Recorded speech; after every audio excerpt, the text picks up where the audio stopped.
Oh boy. I think I don't think I think I'm still processing, honestly. I think even after 2 days, I am still not, my brain is still working. My brain is still doing things and not fully, yeah.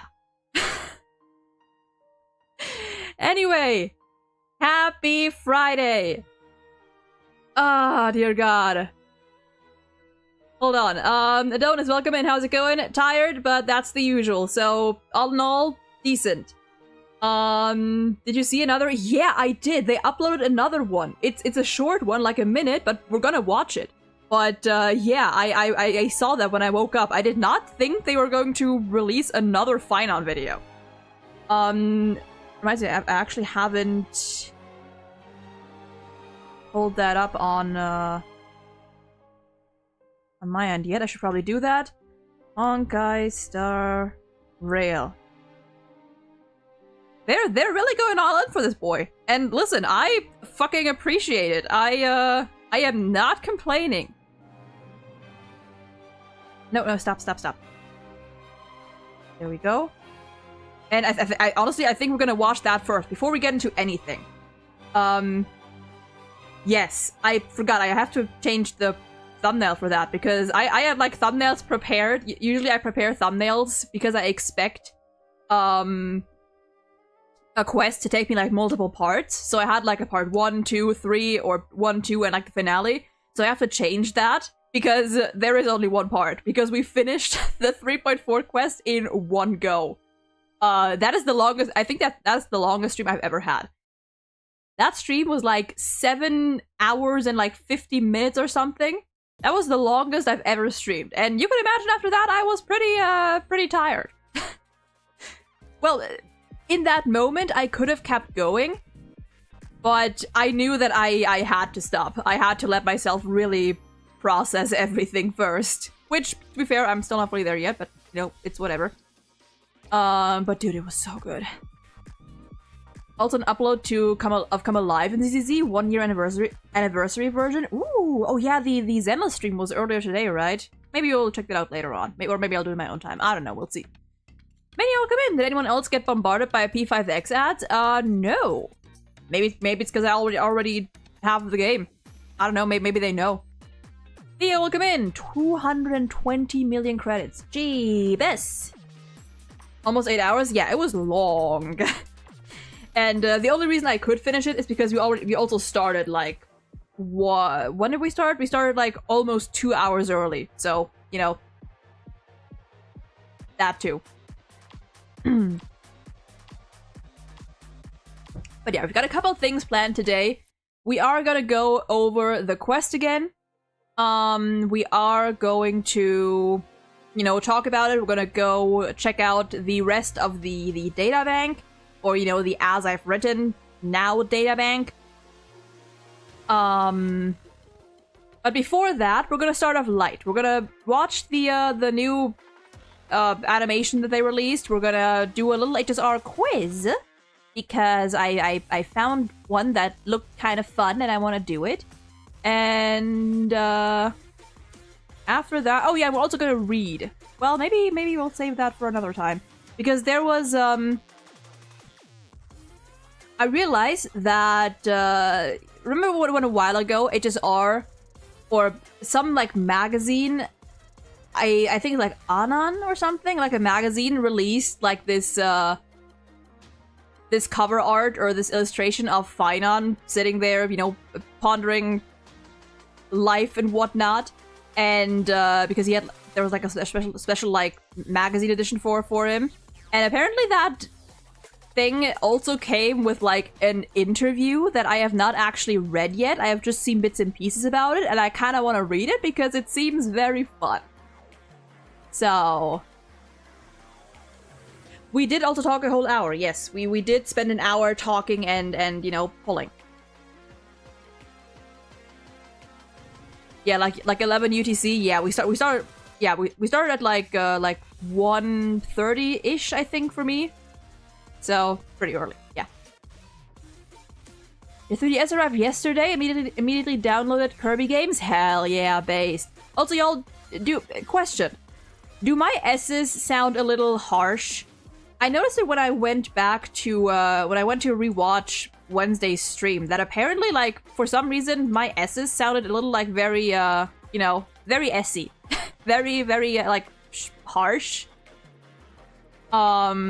Even though I don't really think I've changed much in my settings, so I don't know why that would be.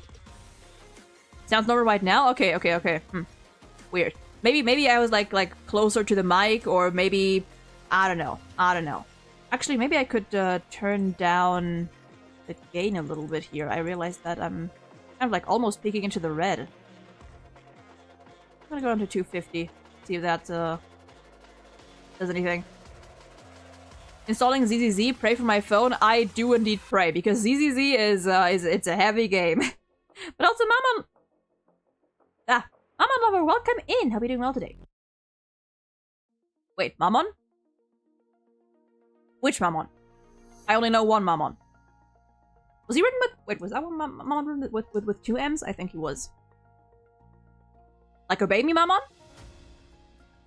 Adrian, welcome in, or Adria, whatever, however it is. Adrian, Adrian, whichever. Saw a video saying that in China, in one day, Finon placed Honkai Star Rail 94 places on top of all the applications, becoming top one seller in China.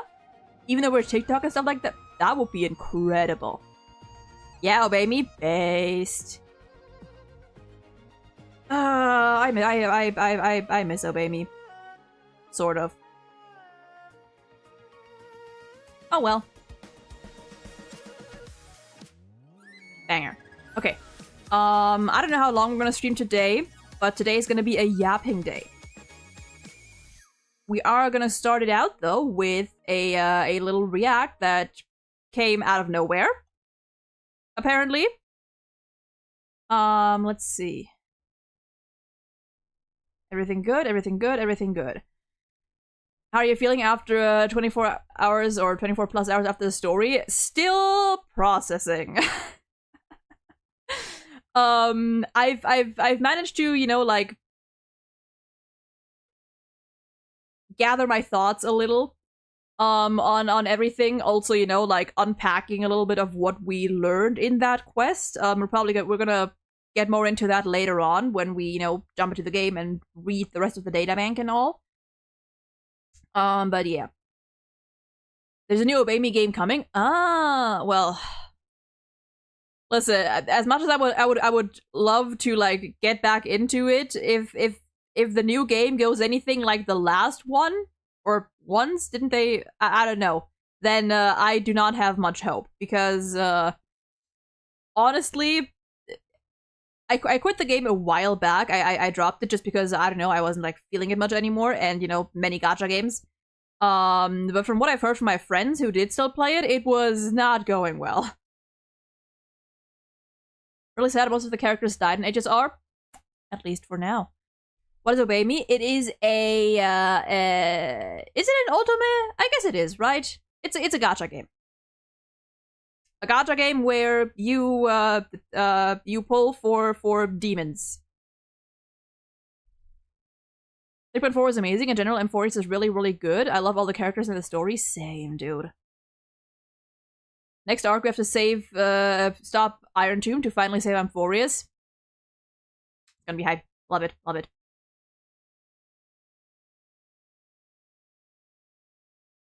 I have, a little bit of skin peeling off my finger.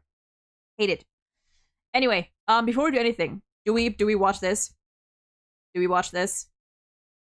Released 9 hours ago. I did not expect that we were getting anything else after the main story, honestly, or you know, after a patch drop. But here we are. Here we are with another animation, another Finon animation? Question mark. A moment among the stars. The destiny of each new dawn. Also, let me check. Let me check. Actually, I should probably. Oh yeah, I need to. Okay, I need to fix. Hold on. Make sure that we actually, or that you guys actually have audio. And Forwards was wild because it started out so sluggish, then just went warp speed to peak. I don't know. I've been enjoying it from the get go, but yeah. It started out a little slower with 3.0, especially. Anyway, let's see what we have here. Ooh. Ooh. This cruel flame chase journey has made me abandon my fantasies. Why is it so big? The future is not a paradise with a gentle west wind. Wait. Okay, hold on. Sorry. I didn't. The subtitles are a little big. I'm gonna make them a tiny bit smaller. 100. Okay, that's fine. We're going back. We're going back. Already.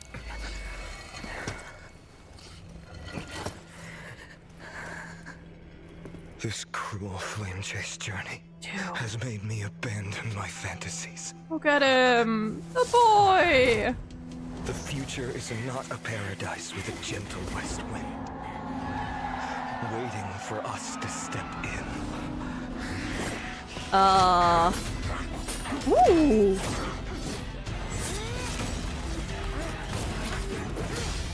God fucking damn, look at the animation!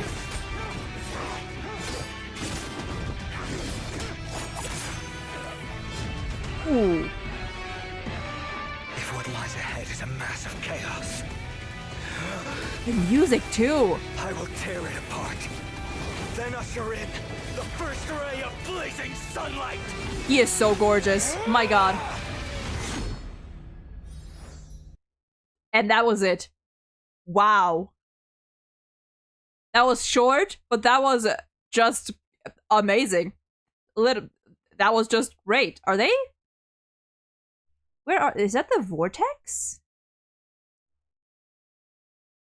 Where exactly are they fighting? Is it in the vortex? Or is it just like another plane of existence altogether? It's just like another place entirely. I mean, the vortex doesn't have that big ass fucking statue, so it might just be like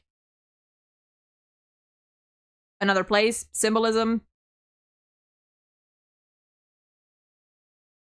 That was one of the cycle's endings. Yeah, it was one of them for sure. Dude, look at the way he looks down at like his sun tattoo. This was incredible. This was good. Look at, oh my god. Feels like every flame I pause on. He's just in agony. Oh, that was so good. That was so good. And that was so that went by so fucking fast. Look at him. Dude. Final is gorgeous. He is stunning. Beautiful man. 1 minute of trauma goodness, for real. Dude. Darkest night falls as the sun sets in the west, only to rise again in the east. Such is the destiny of each new dawn. Who? Oh god, who? Oh look, there's me. Hi, there's me. Anime when? Dude, for real. Where's our Genshin anime? Where is our Hoyo anime?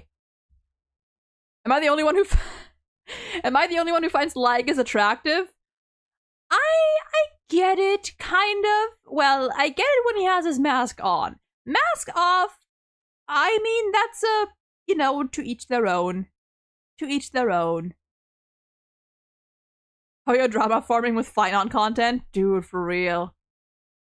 I love this. Yeah, this was, like, totally, like, this whole animation was just out of nowhere. This was just, like, thrown at us, and I am not complaining. He looks like an old man with the mask off. I don't like him. The mask stays on.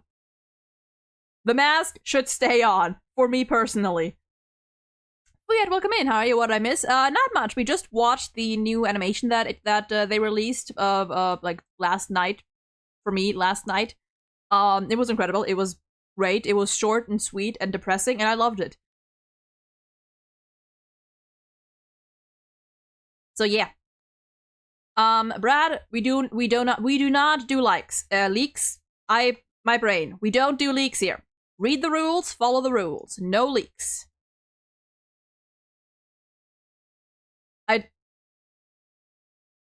You know what? Valid, I guess. Mask on, mask off. To each their own. To each their own. He's a little too pathetic for me. Elio! How you doing? Why are you awake? Is it like super early for you? Is it like early in the morning for you? Why are you awake? Sir? Yeah, the animation is incredible. So that was that. Then, why are you putting me on blast? Listen, why are you awake at, what time is it for you now? Like 6, 7? It does look like an anime. Dude, can you imagine Amphoria's anime? Like, dude. When's our Genshin anime coming? 6 a.m? Go to sleep! If you have the choice. Or if you can, go to sleep! Also, let me check something real quick. Did I, yes I did, okay. Okay, I did. Alright, so that was the animation. Whoop-bam.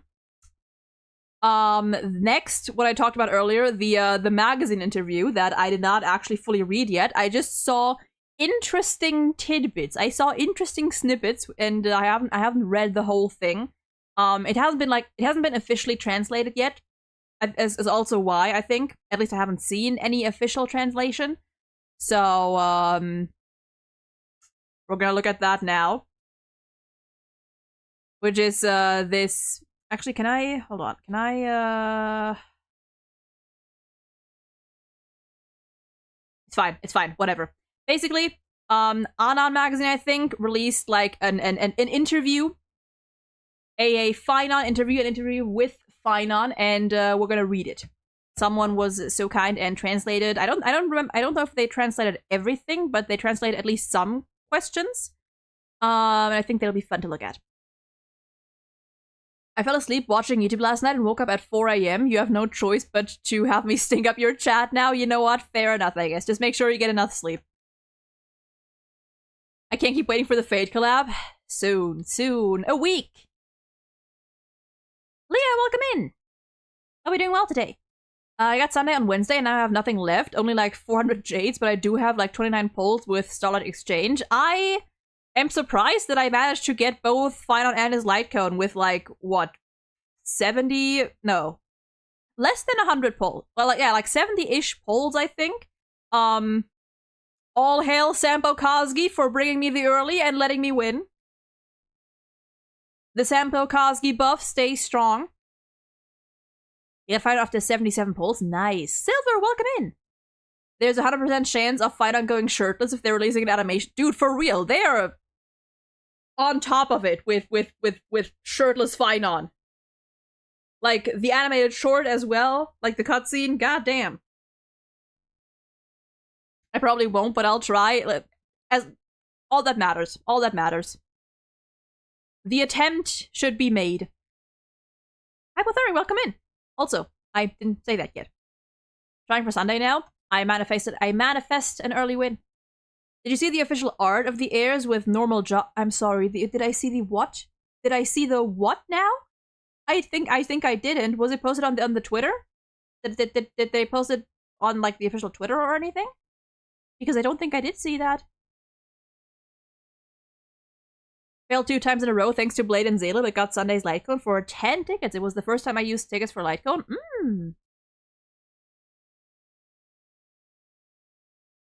Aglaya be crying about the clothes. Oh dear God, of course she would be. But no, I don't think I have. Where is it like on the official?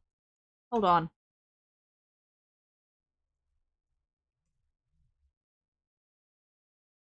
Did they post it on Twitter or something?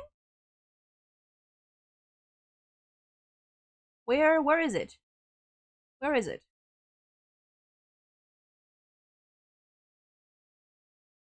After watching your stream, finally E6S5'd him. I'm so sorry, Saber and Archer. I no longer have any savings for the two of you. They understand. They're gonna be around for a while. They're gonna be around longer than most. You know, they have like no. I think those banners have no set end date yet. So, guess it's a CN only thing again. God dang it. Gosh dang it.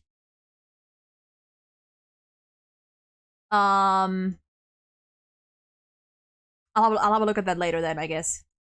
Or actually, Sven, you could send it to me on Discord if you wish. Or if you have it on hand right now, you could send it to me on Discord maybe. And we can have a look. If not, then it's fine. Then it's whatever.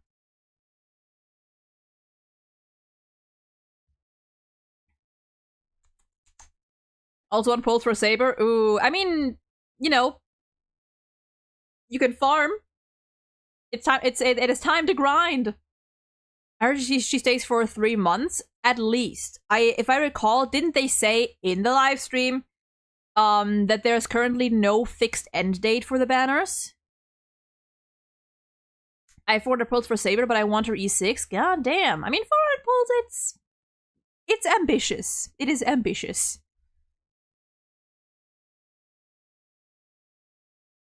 I think they'll translate it like the Lord Ravager lore. Wait, translate what? Have to find it again? Bet. First time falling for FOMO. That's 13 years of frustration waiting for you, you beautiful legend. Okay, do we read the thing? Do we read the silly thing? The silly interview with, for some lightheartedness. You know, we gotta start out after, you know, that animation as well. We gotta start out with some lightheartedness before we get into the meat of it, before we get into the lore and more of the depression and the theorizing and the everything.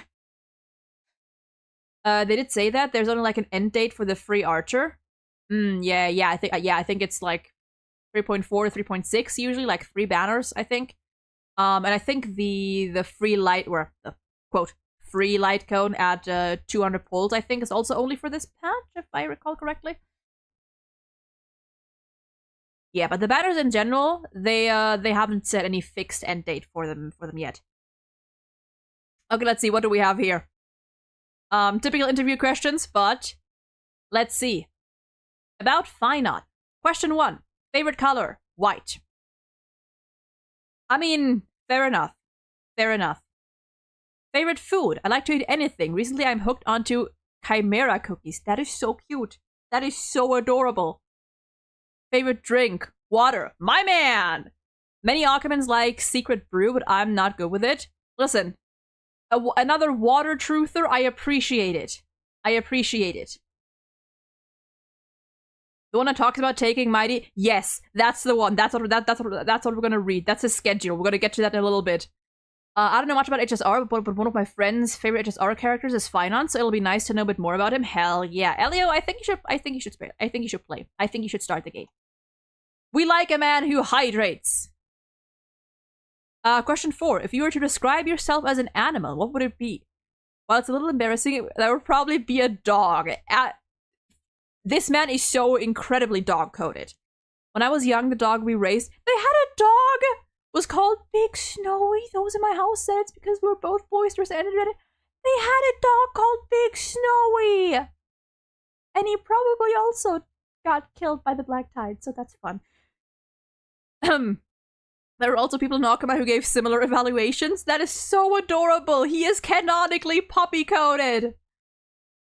Maybe when Elio gets added for the bit. Listen, that's probably gonna take a while. But you should play it. It's a great game, and it'll make you cry, probably. Question 5. Is there anything that you desire most right now? Can't think of anything at the moment. Right. When taking a shower, which part do you start from first? Interesting. Of course he likes baths, so I wash everywhere evenly?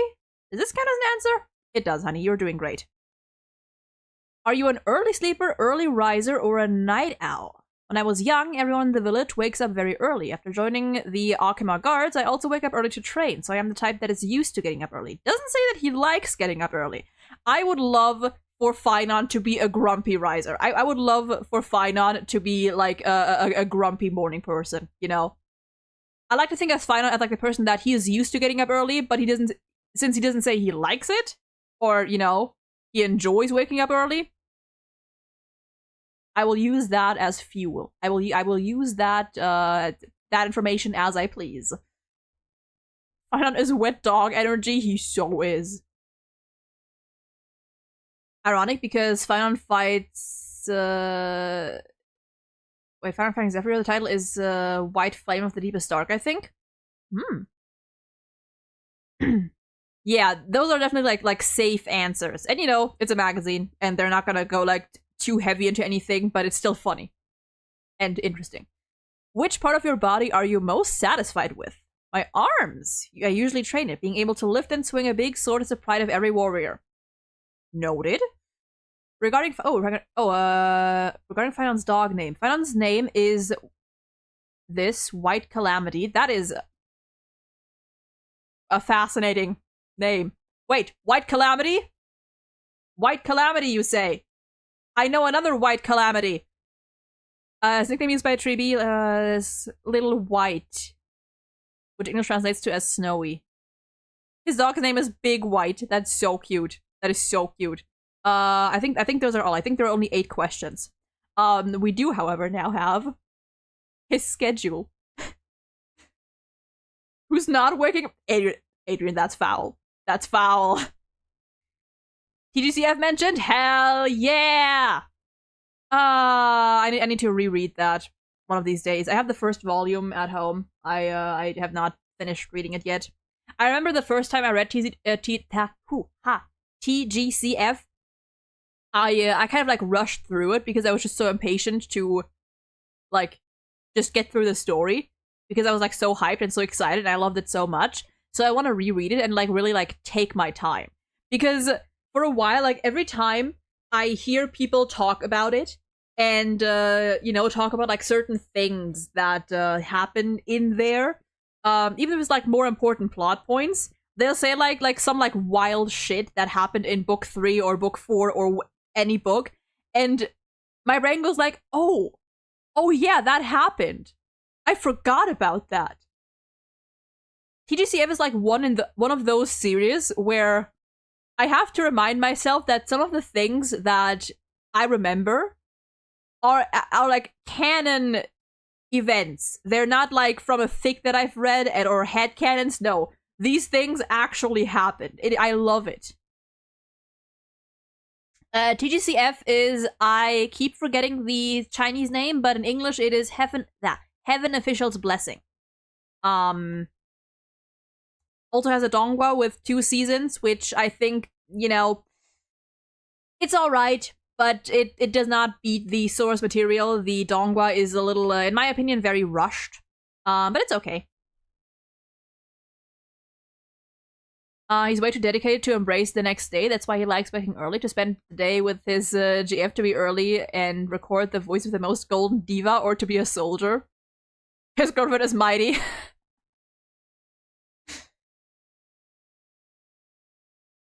Yeah, it's a novel series. Yeah. Yes, the Zenless special program did happen today. I have not watched it yet. I'm probably gonna do that later. But yeah. He's a Samoyed dog. Honestly, yeah. Okay, next on to the real fun part, which is his schedule. And yeah, there one part that I think many people, including me, have just heard without actually reading this. But let's see here. Introducing Finance Daily schedule to you. 7 a.m. Get up, do some simple preparations, and then do some warm-up exercises. 8. Today's extra training content is running. I tried my best. I love you. 9 a.m. Go buy freshly baked golden honey cakes. Today I eat them with the strawberry syrup recommended by the store owner. 10 to 11. Go to Leeming? Cloudcliff to assist Aglaya in participating in the negotiations with the Senate. All the debate lessons I took in the Grove came in handy here. 12. Have lunch and take a short break. 1 p.m. I wanted to take a nap, but I couldn't sleep, so I ran to the Garden of Life to see chimeras. He's so cute. That is his daily schedule, by the way. Daily schedule. 14 to 6, 2 to 4 p.m. for the non-Europeans. Or I guess just for the Americans, honestly, because it's not just Europe that uses this time system. So for the Americans, 2 to 4 p.m. After meeting with the guards to confirm the patrol situation of Alkema and assist Aglaya in her work. In short, there are a lot of things to do. 5 p.m. have dinner. Dinner at 5? Wow. Stop by Mr. Citaros' shop. Unfortunately, someone sent him a gold-plated tray that was broken by a chimera today. He closed the shop early because he was so shocked. I will look for similar items in the future. 6 p.m. This is usually the time when I look for people to practice with, but today I went to help the owner of a fruit shop who had difficulty walking and received some delicious grapes. Then I met a few old men who were playing dice on the roadside and got into a fight. I went to break up the fight and ended up getting hurt by mistake. It hurt me so much. My God! You're so sweet! 7 p.m. Take Mighty to take a bath. 8 to 10 p.m. Black Tide creations were discovered in the suburbs of the Holy City and we rushed to the scene. Fortunately, it was discovered in time and the evacuation of the surrounding residents was successfully completed. 11 p.m. Take Mighty to take another bath. Midnight. Read a little and then go to sleep thinking about tomorrow's... You are sleeping less than 7 hours? Sir! Sir! A reminder, this is his daily schedule. Daily. So you could say, okay, this one, sure. If this is like a regular occurrence beforehand, that makes sense. But at least the 7 p.m., that is just a regular thing he does. He just drags Mighty to the bath. Love that. Love it. Never mind, what is up? Welcome in. My phone is burning and it's only at 44%. Ooh, yikes. Soldier at heart, soldier at heart. Oh, listen. Taking your homie to dragging your homie to the bath like twice a day. To the point you would include it in your daily schedule. Like, of course, this is probably just one day in his life. And it doesn't happen like this every single day. But this is just a regular thing. This you can excuse, but at least once a day. Freaky. This man's getting 6 hours of sleep, and that is assuming that he gets even 6 hours. If he reads a little at midnight and then goes to sleep thinking about tomorrow's affairs, or today's affairs, and he wakes up at 7. That is assuming he even sleeps those hours. Sounds like he's forcing him to take a bath like a dog. They're so silly. Also, I realized I did not turn the music back on. I forgot. Musique. There we go. I just wanted to read that because it was very funny. Very funny. Can you please go away? Thank you. Now, we're gonna jump into the game in a little bit. We're gonna jump into the game in a little bit. Oh yeah, I got that. That's like, that is good luck. Good luck. Put your phone on like a cool surface of some sort. But yeah, I just wanted to read that.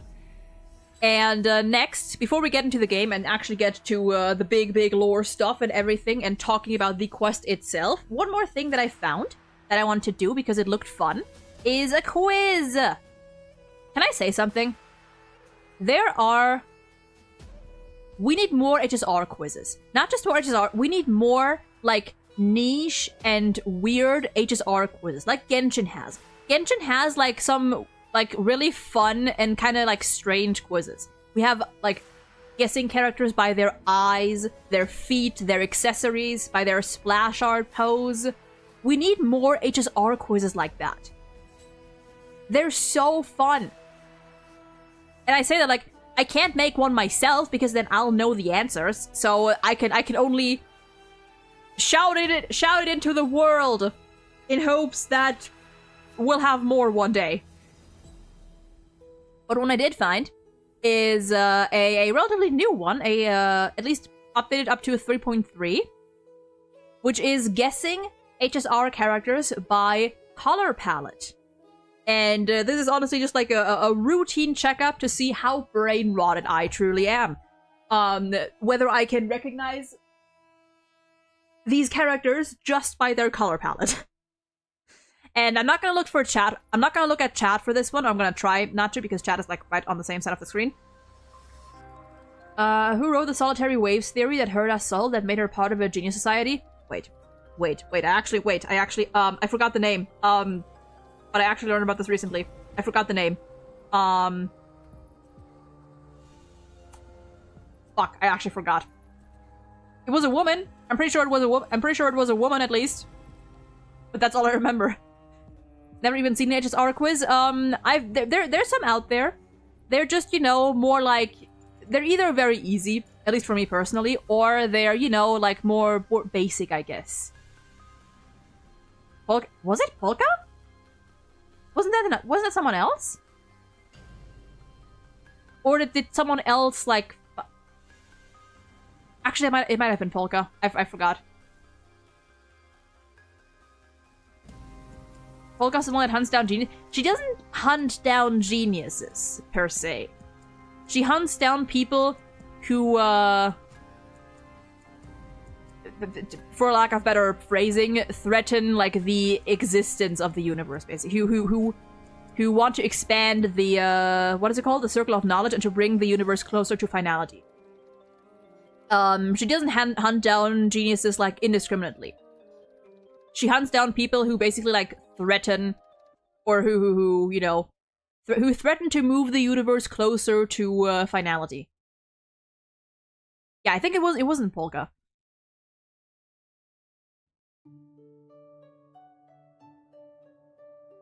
No quantum allowed. Okay, let's see here. Let's see how much I know. I think I already know this one, because these shades of purple, very familiar. Pretty sure this is Acheron. Yes. Is that Velt? Yes. Oh, there we go. I'm gonna try my best not to look at chat for this one as well. Luca. Those shades of red/pink. Let me get back to that later. This as well. I can't linger too long. Is that Jiaozhou? Jiao... I cannot spell. It's not Jiaozhou. Fuck. Moving on. Links? No. Okay, moving on. We don't linger too long. Purple and green, purple and green, purple and green. I don't think so, but... No, it's not Black Swan. Moving on. Kafka. Yes. Moving on for now. Ooh, those colors start to look familiar. Moving on for now. Moving on for now.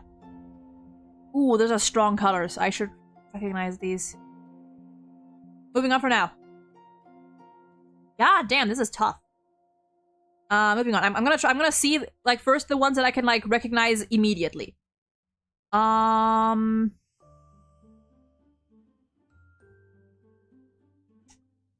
These are, like, very distinct shades. I should recognize most of these.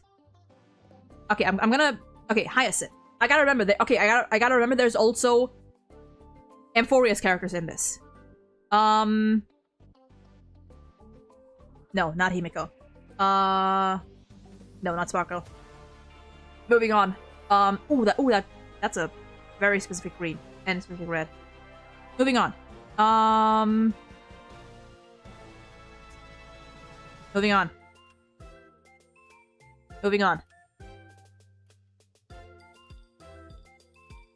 Moving on. God damn. Okay, anything that, like, sticks out to me immediately. Immediately. Wait. No. I don't think it is. No, it's not. Okay, moving on. God fucking damn. Wait. Okay, purple. Black Swan? No.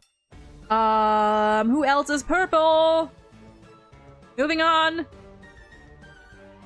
That, frick. Gepard? Yes, okay. I know that blue.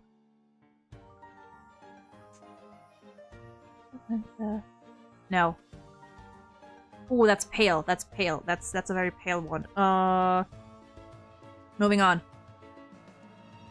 My god, I cannot tell any of these. Sushang, maybe? No. I got Veld already. These colors seem very Xianzhou. That's Himiko. I just, for some reason, that just clicked. Red. No, not Gallagher. Ooh, Gallagher could have been, like, he has some green in him. No. This somehow looks very Bellowbog. Ooh. Cat? No, I don't think it's Castorus. Ooh, but Castorus could have been one of the previous ones. Asta? Ah, I knew that pink. Ooh. Red. No. Moving on. Is that Gallagher? No! Oh, close. Frick.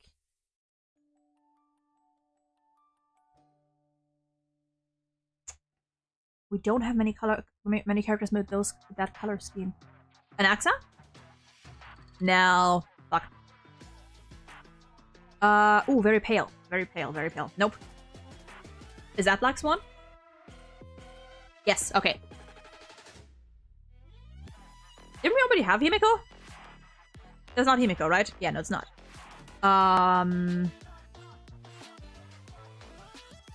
It's not Jiaoqiu, no.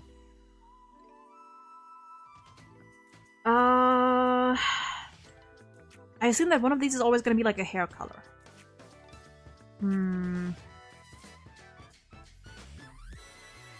Oh, wow, I got that. Distinct red. And the purple sticks out.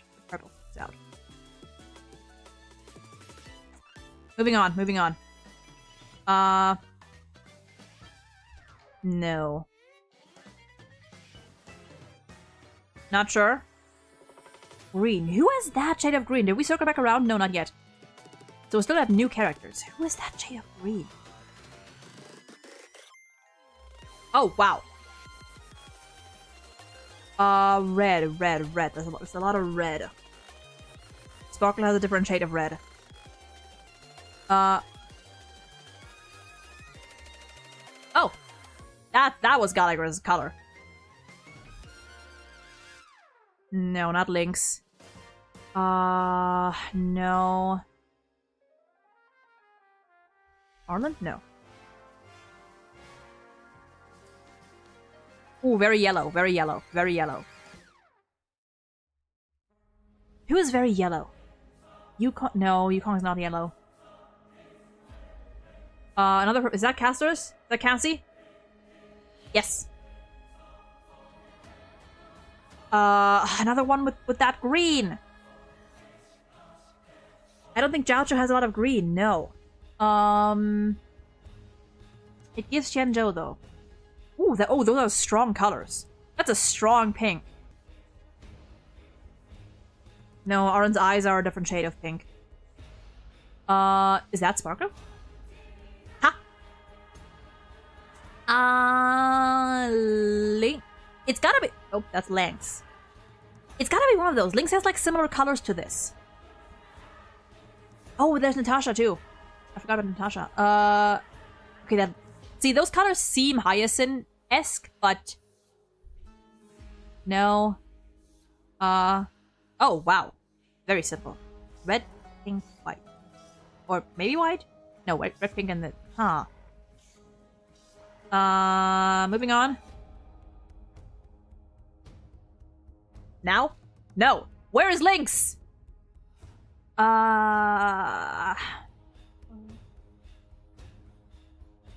Wow. Something about the blue. Do we have Sampo yet? If I don't guess Sampo, I swear to God. I swear to God, if I do not guess Sampo. Moving on, moving on. Don't linger. That's a strong blue. Those like strong shades of blue remind me of just Serval and Japard. No, moving on. We had Chingtra already. No. That's an interesting color palette. That's a very strong color palette. Okay, we're not back around yet. That is him, okay.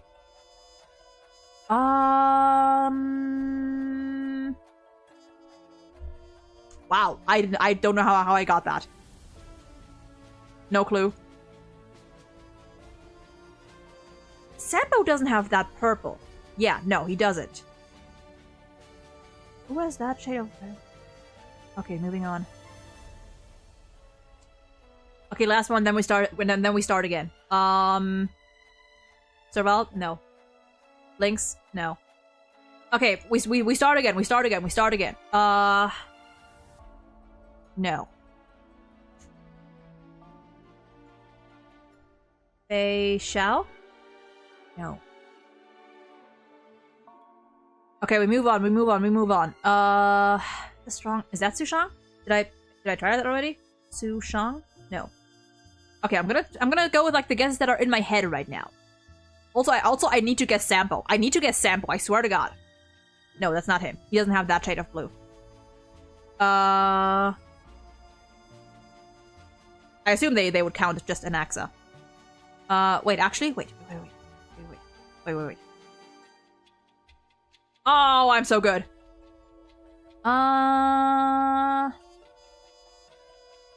No. That's a very specific... Wait. Ha! I don't think it is. Oh, I forgot the not hang on March. And is the Trailblazer also in here? Possibly. Okay, very purple.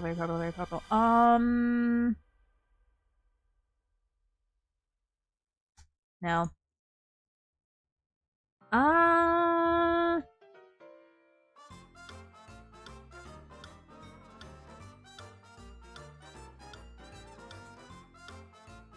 Those are like such distinct colors, too.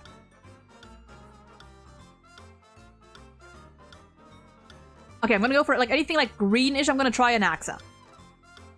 Brown, very brown.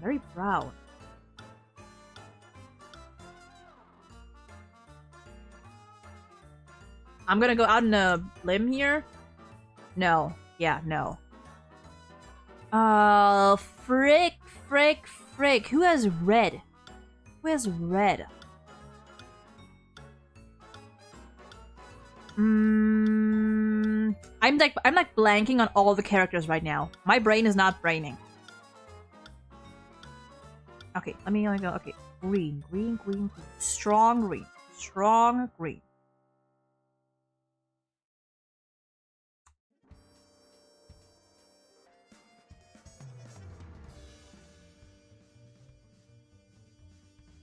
We also haven't had Zela and Bronya yet.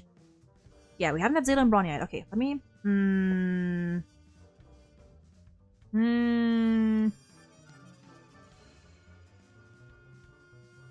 Nope. Nope. Nope.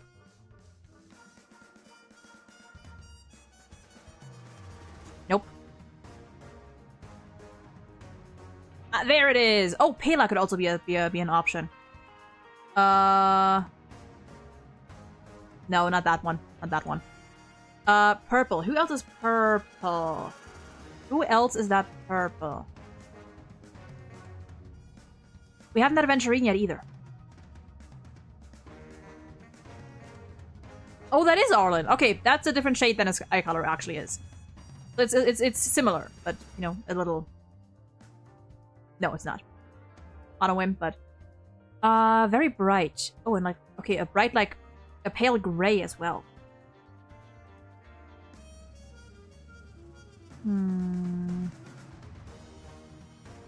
I gotta remember more Xianzhou characters. Speaking of which, no. No. Wait. Where's the purple? Where's the purple? Where's the purple? Ah, damn it.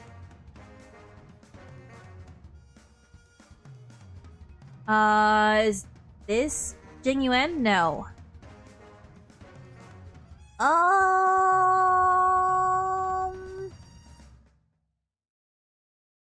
Wait.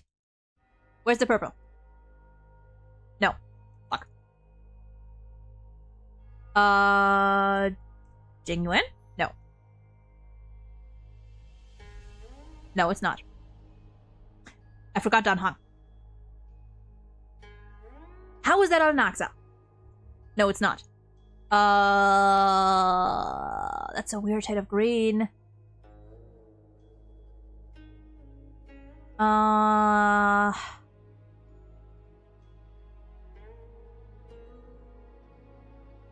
Wait. Aha. Nope, we'll wait with that. That purple.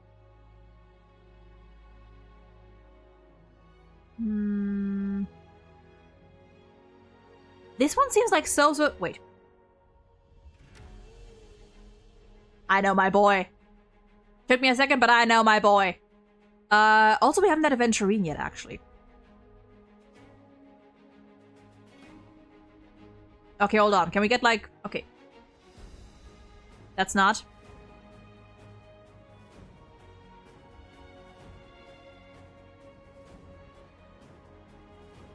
No, that's not him. These are, like, so strong. Wait, is that Zela?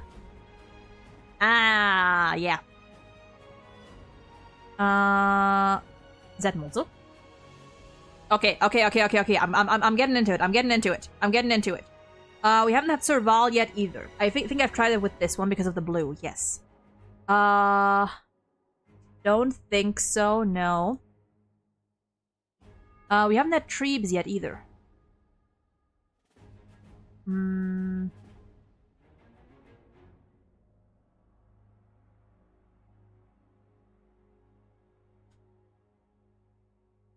Ooh, don't think it is. No, Sunday will be more blue, I think.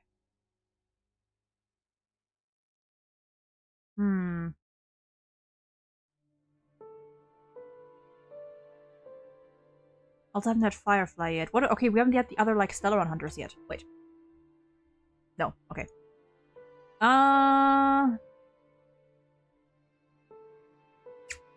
Okay, where is sample? I need to at least figure out sample. This, no.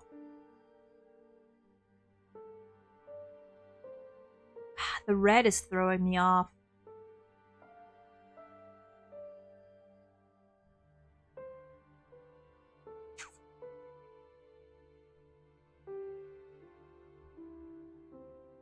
No, it's not. Go and knife it. Oh, okay, it is her. It is her. Okay. The red and green. Red and green. Red and green. The red and green. I don't know. I don't know whim. No. No. No. Okay. Is that wrong? I think I've tried that already. Yeah, I didn't. Or I did. No. Okay, that, you know, kind of, yeah.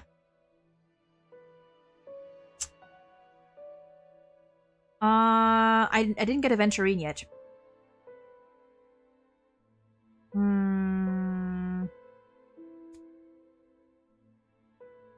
Whoops.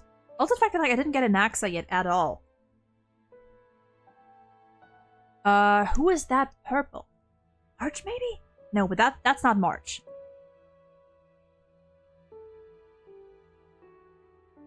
These colors are so bright. Wait, is that March? Ah, wait, there's wait, is there also Hunt March? No, okay. Red. No. Don't think it is, but I forgot other IPC folks. No, okay. Wait, one of the purples might have been Jade. Red and green, no clue. This one is throwing me off. We had Gallagher already.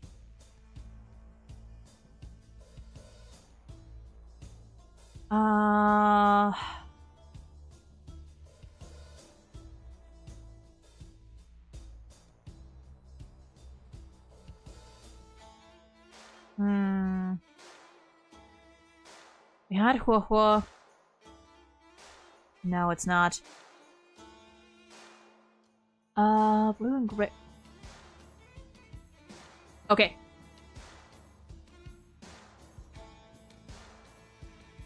Yellow. No, that's too much yellow for him. I want to get at least half. At least half. No. Oh,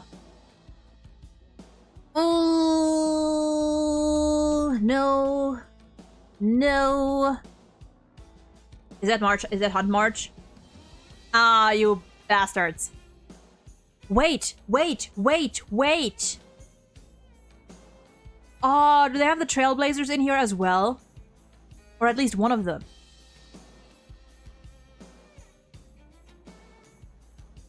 Okay, we're looping back around. I've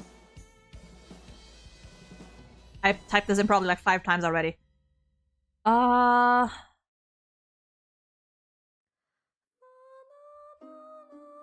Okay, let me see if I can like okay. For some reason, yeah, it's not Blade.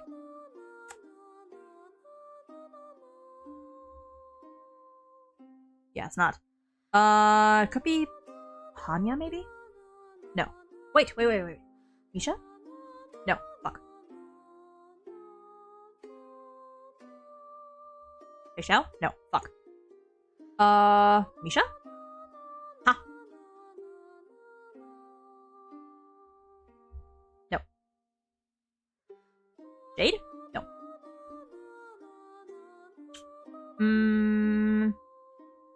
Michelle? No. Blade? No. Firefly? No. Strong blue. Strong blue. No. We also haven't had done Hung yet. Whoops. Not Blade. No. No.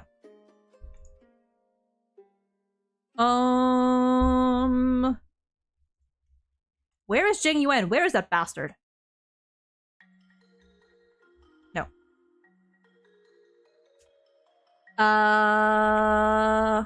Okay, there we go. That's Silver Wolf.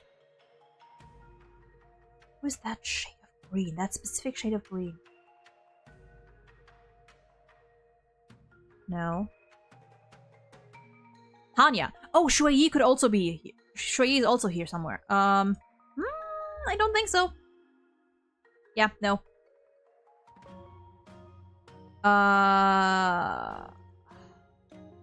Violet would also be here.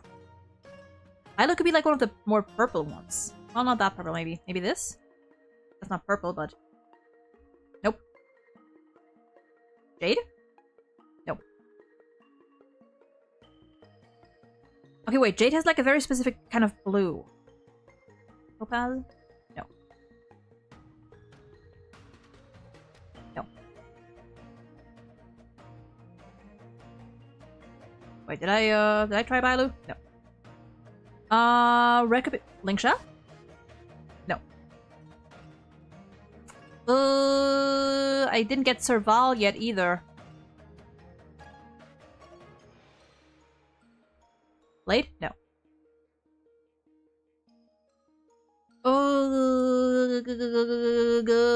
Lingsha? No. That's not Jing Yuan. Yeah, he doesn't have that green. Lingsha? No. Lingsha? There we go. No. Where is Venturi? That's not him. Yeah, it's not him. Not Jing Yuan either. La la la la la la la. Yeah, not. No.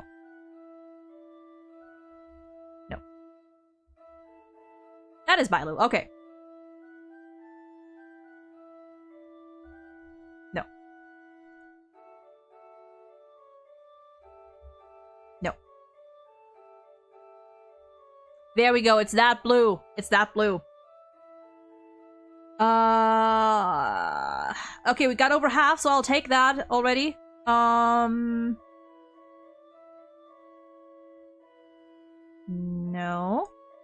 Oh, we didn't have Yan Qing yet either, and Yun Li. Wait, is that Shui Yi? No, fuck. No.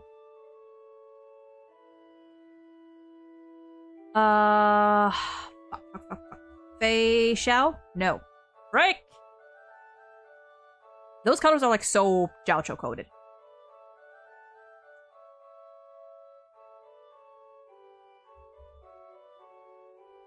Where the fuck are... Okay, I'm gonna have to scrutinize these colors later. I feel like some of them are a little off.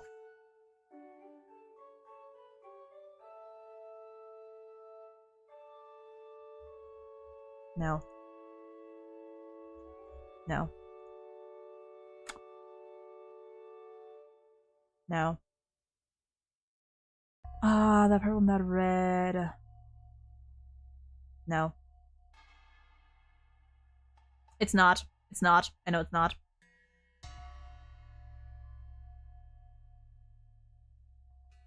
What the? No. That was a... Okay, I swear to God, Did I not type Anaxa here? I typed, like, every other color palette that was like this, I typed Anaxa. Did I not type his name here? God damn. But you know what? I got over half. I got over half. Okay, so now I need to check. I need to check. Okay, we're gonna start off with like the very first one that I didn't get. Okay. Dan Heng. Yeah, I can see that. That's Natasha? Okay, I guess her eyes.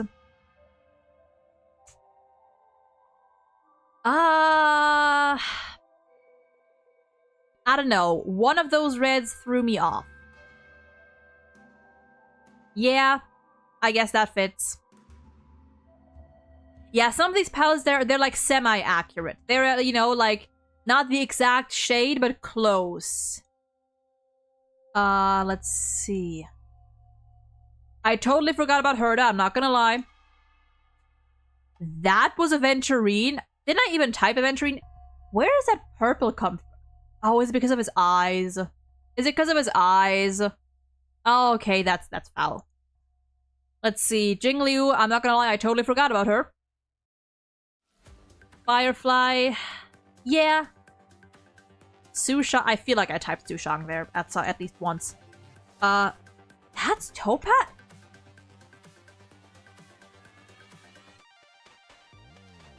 Is this because of her eyes, maybe? I don't know, this one seems weird. This one as well. I don't know, these colors don't strike me as Rappa colors. Again, I could have sworn I tried an Axa in like every palette like this. Yanqing. I feel like this. I feel like looks like Italy. That's No. Those blues are not vibrant enough. Serval's blue is way more vibrant than that. That's Feisha. I can see that. That's the Herta. I feel like there's a little too much purple there. That's Yukon. The purple throws me off. That's a Trailblaze. I mean, I guess they do have a little bit of yellow in their outfit.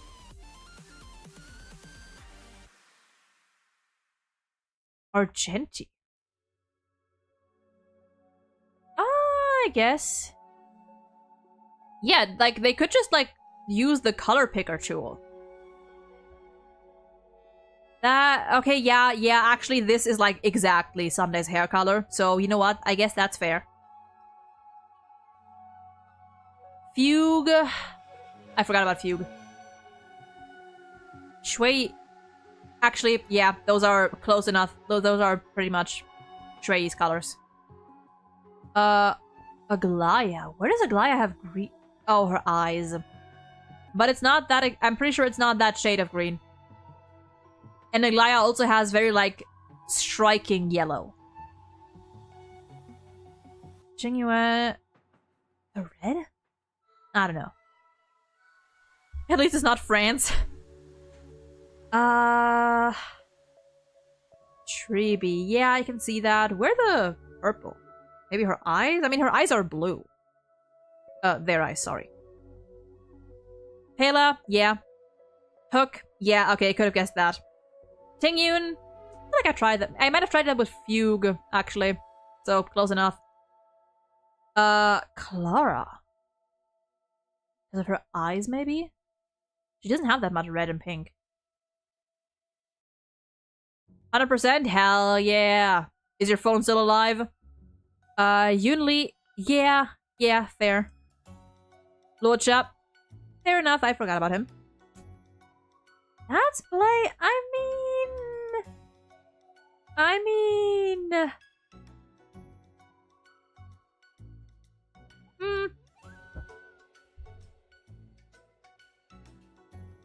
And Scythe. Actually, yeah, I can see that, yeah.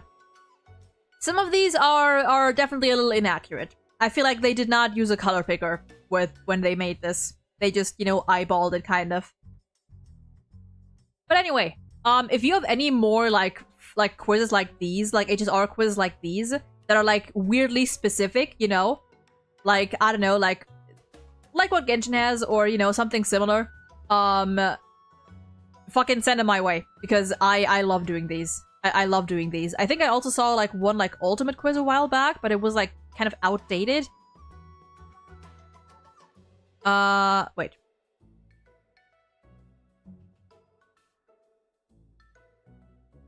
Okay, no, this is easy. This stuff, this is easy. When I say by eye, I mean, like, only their eye. Like, nothing else. This is easy. This would be like nothing. All of Europe united against France, the true enemy. Listen, as a German, I'll stay silent. As a German, I've got nothing to contribute to that one. Well, and everything.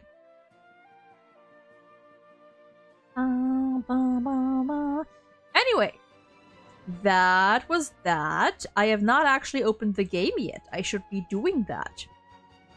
I should be opening the game.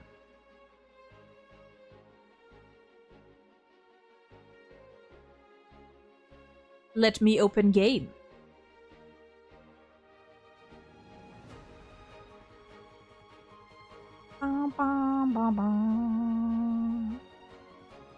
It may be easy, but I have shit memory. Fair. I've like quizzes like these, I would have no issue with.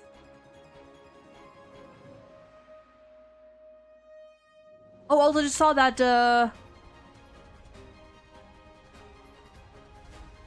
the art that, Sven sent me. Oh my god. Oh my god, y'all. Oh my god, y'all.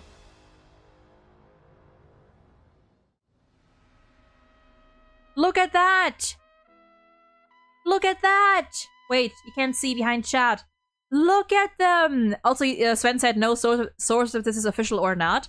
But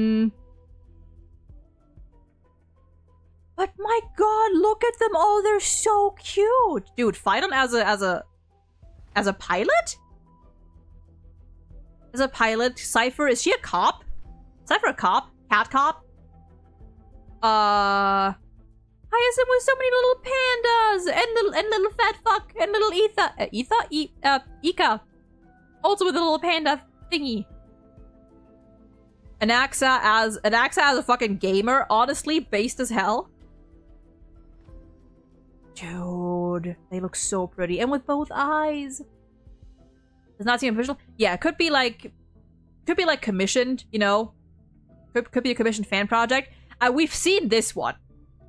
Everyone and their mother has seen this one. Rockstar Mighty? Yes, please. Like, everyone knows this one in particular. We have the Treves as librarians. Look at them, they're so cute. Or maybe, or not librarians, actually. Maybe like something in a library, at least. Maybe like detectives? Casterus could be a librarian. So pretty. And Aglaya's behind me. Wait, Aglaya's... Whoops. Aglaya is behind me. Look at her. She is gorgeous. She is gorgeous. Pumpkin, welcome in. Iron as a pilot is shocking but hot. Yes, valid. Dude.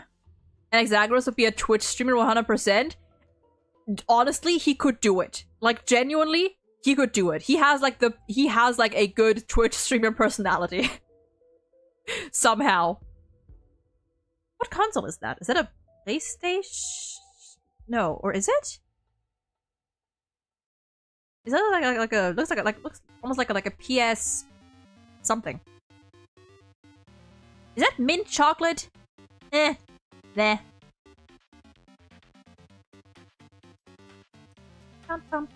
Dude, Anaxa as a Dromas VTuber with a Dromas model. That would be so adorable. Listen, I mean, listen, it probably already exists. I need to look for like streamer or just, you know, like content. I need to look for more modern AUs of the Chrysos heirs. Shining, welcome in. The son of Gorgo will be crowned in blood. By the way, how was everyone's poll? It went great. I had fine on guaranteed, and then I pulled on the light code at around like 40 pity. I got a random Sampo Kazgi appearance, and right after that, I won my 75-25. And I got the light code. Yeah. Polls for who final? I'm assuming just like whoever you decided to pull for, if at all. God, they look so good. Hoyo, when? Skins, when? If we can get Firefly in a fucking schoolgirl outfit, we can get these skins. People would pay so much for these. Any one of these. If we can get Schoolgirl Firefly, we can get fucking Twitch streamer Anaxa, we can get Rockstar Mighty, we can get this Hyacinth, we can get Cop Cypher. 225 pulls ended with E1 S0 final. Oh no! And I had guarantee. Ooh. Oh, that sucks. Go for E2. Wait, Shining, was it you that wanted to go for E2 Finon?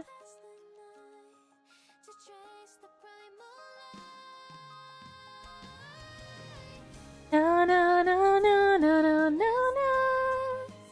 na na na na na. Got S1 Finon after the 225 pulls in the first 10 pulls at 60 pity. Nice. Nice, nice, nice. Okay. Now let's get into the game. And it is time to lore. It's time to lore.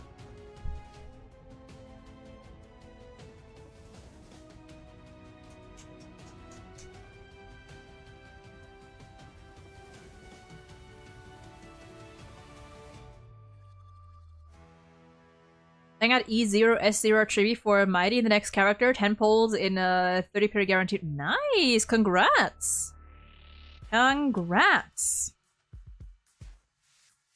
Oh yeah, we're here because I messed around in MLC for a little bit. By the way, I updated my final build is still not complete. He is still not complete. Because I still need to level his light cone all the way. I am just very broke on light cone materials. And his relics, you know, there's room for improvement, but right now, he is doing okay. I switched him over to speed boots because I think I saw that, or I've heard and read and watched people explain that if you want to run him on attack boots, you need like hyper speed, like supports, and the highest I can get any of my supports without, you know, tossing out the set bonus completely is like 145-ish, and that is not enough. I think you need them at like 162 or 3 or something. So I swapped over to speed boots. Crit ratio, decent, considering that I do plan to use him with Sunday and Yukong. He would get like another 40 to 45 crit rate buff anyway. And my speed boots don't look much better than my attack boots. They did at least roll into attack. It's better than this. And you know what? Despite all of my, like, nearly all of my rolls, actually this one's fine. This one went actually pretty decent. This one is okay. But despite the other ones not going to better showcase here, despite my other rolls not going as well, this one could have been worse. And, yeah. Despite that, 50 over 200, not bad. Not bad. He does need more attack, though. He needs more attack. And I assume he's gonna get some more, Can you check somewhere, like, what you get at 80? Oh my god, Depression Song. Do I have a... Yeah, I have nothing. Isn't his, like... Doesn't his attack get like up to 700 or something? 700 something? If you level up to 80, so I do want to get his light cone to 80. Because I think it has like the highest base attack in the game right now. And Finance is just atrociously low. So once we get the attack up a little more, I think he'll be mostly good to go. Mostly. And then I just have to work on, you know, my other supports. I have to work on Yukong, honestly. I have to work on making Yukong less squishy. Xenos is done? Hell yeah. My attack boots had speed, crit rate, and crit damage. 3 lands on crit rate and 2 lands on crit damage. That's good for you. Can I have that? Can I have that, please? I mean, to be fair, I don't use attack boots now. Na, na, na, na. God.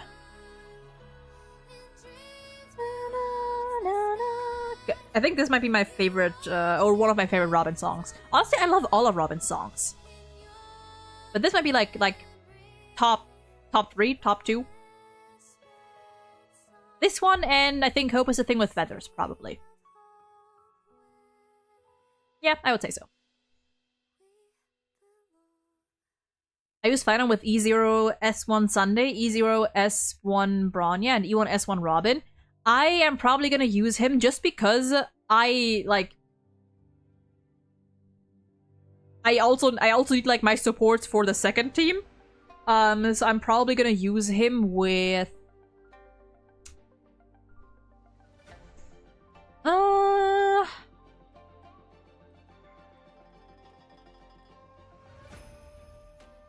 I want to use him with Sunday. Honestly, just because, you know, the crit buff is nice. But on the other, I think I'll have to just like switch it around how I need it. Yeah, dude, I love being able to use my Yukong again. I need to get her proper relics, but I love being able to use her again. Dude, Shining, I would take even those crit boots. I'll take it. I'll take everything. But yeah. I'll try to run him with Yukong and maybe Robin. And then maybe like Bronya or Sunday, depending on who I need. Or I don't know. I'll have to like I'll have to see what works best and what I can use in my other teams. Or in my other team.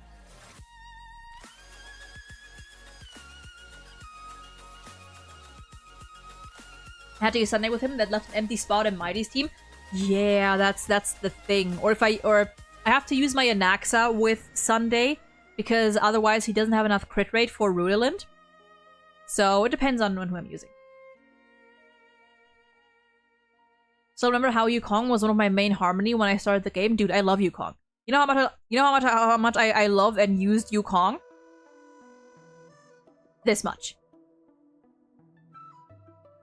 Like, she was the first character I got to hear. I just loved her. Beloved.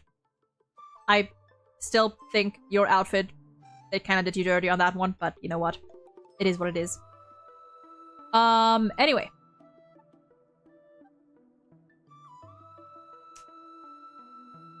Let me grab my stuff real quick.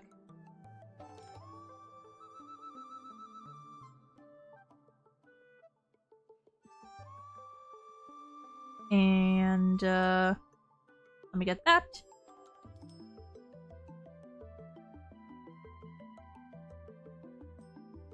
Hope streaming luck can bring me Fine on early so I can get both 3.5 characters. Surely, surely. Yukong still one of the best companion missions. True. True, I really enjoyed her companion mission. I enjoyed it so much.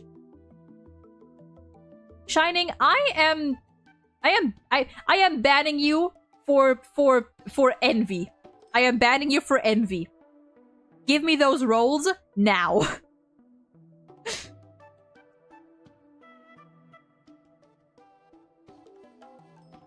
I heard one of Finon's voice lines, and I think it might be a teaser or something, but I doubt it.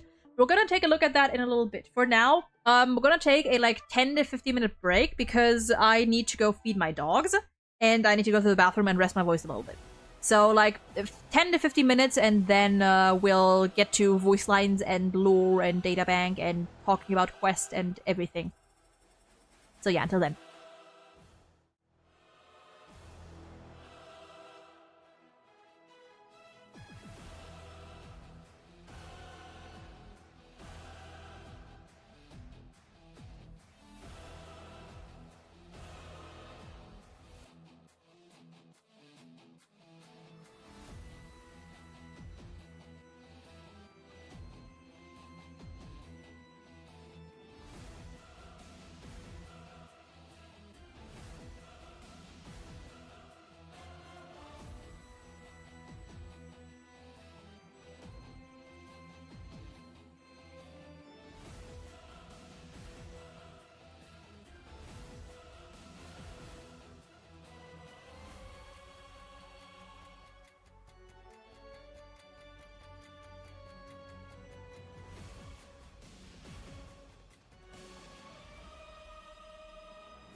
Alright, excuse me, I am back. I had to make a call real quick because my granddad would have had my head otherwise because I've been putting that off for like a week now.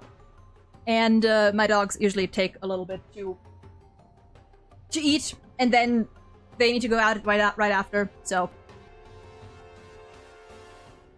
But we are here, and Chad is gone, Chad is back. And it is warm as hell in here.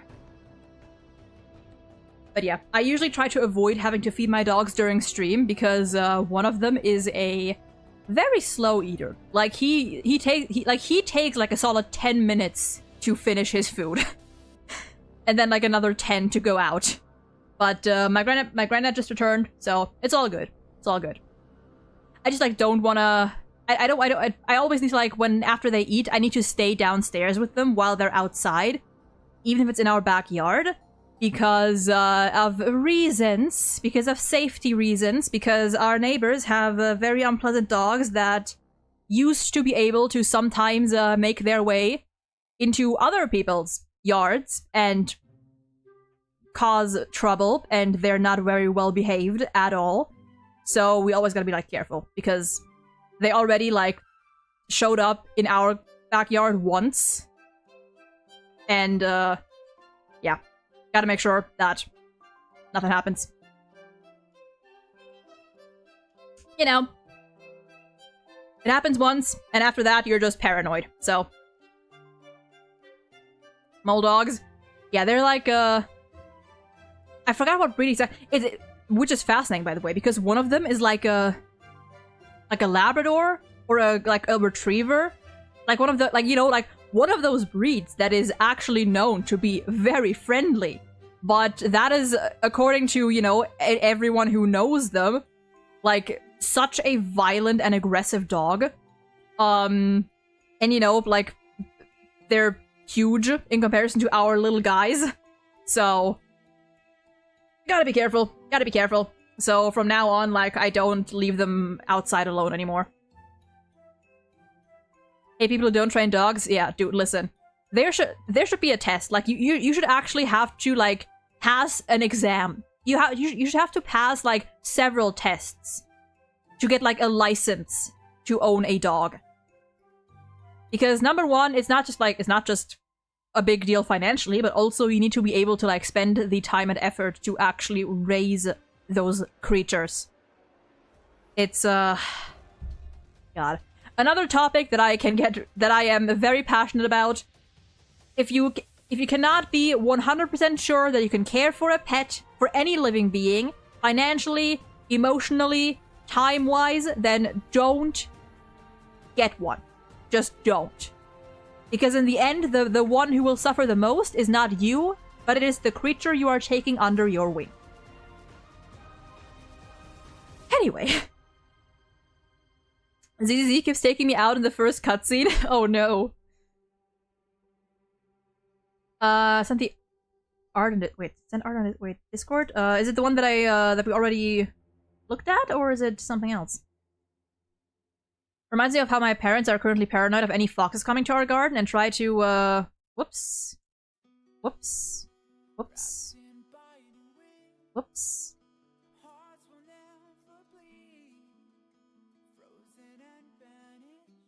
Oh, yeah, no, it's this thing that Sven sent already. I tried to snatch one of our chickens, which I tried to do once. Yeah, it's like, if something like that happens once, it's, no matter what safety precautions you take, you'll always be worried about it. I mean, yeah, I say the same thing for kids, you know, like, you should have to take lessons and pass an exam to have kids. Abso-fucking-lutely. Like, you need to be financially stable, you need to be emotionally stable enough to raise a child. Because it is always going to be them suffering the most if you can't get your shit together. For whatever reason. You know? Whether it's, like, circumstances out of your control, inside your control, doesn't matter. But happened to me today with a neighbor's dog. She's friendly, but I could barely drag her back to them. Yeah.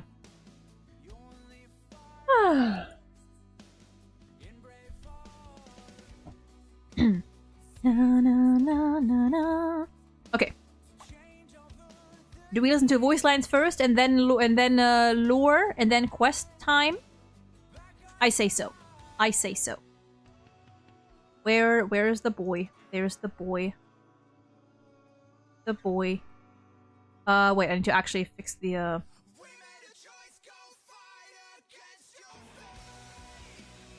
Na na na na na na. Na na na na na na na na na na na na na na. I'm just gonna turn the music off because I want to have the banger on in the background. Na na na na na na na na na na na. God, I fucking love this song. Wildfire to this day. Fucking classic. Banger. The world would be so much better if only people capable of raising a kid had them. Yeah, and listen, I know, like, some people don't like hearing that opinion because it's like, oh, what about, you know, mentally ill people or poor people? Are you saying they shouldn't be allowed to have kids? And unfortunately, yes. Because once again, having a child is an inherently selfish decision. But once that child is there, once that child is in the world, once you have taken, you know, guardianship over that child, you have no right to be selfish, number one. You can't be like, in general, when it comes to raising children, you can't be like, oh, but what about me? It's not about you. It is not about you. And if you cannot guarantee the safety and health and happiness of your child, then you should not have one. That, like, unfortunately, that's just how it is. It's unfortunate, but that's how it is. And on that note, I myself know that I would not anywhere in the near future be capable of having a child, even if I wanted to. Because I know that mentally, I have too much stuff going on to raise a child properly. Yeah, like having a child is a fucking enormous responsibility. You can't just get one or have one and then hope that things work out along the way. No, you need to prepare.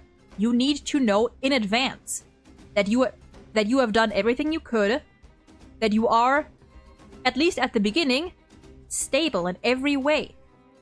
If things happen along the way, you know, of course, you can't control everything. If things happen, like an accident or whatever, sure, that's another thing. But if you go into it half-hearted, if you go into it not fully sure of your child's future, of your own future, then don't have a fucking child.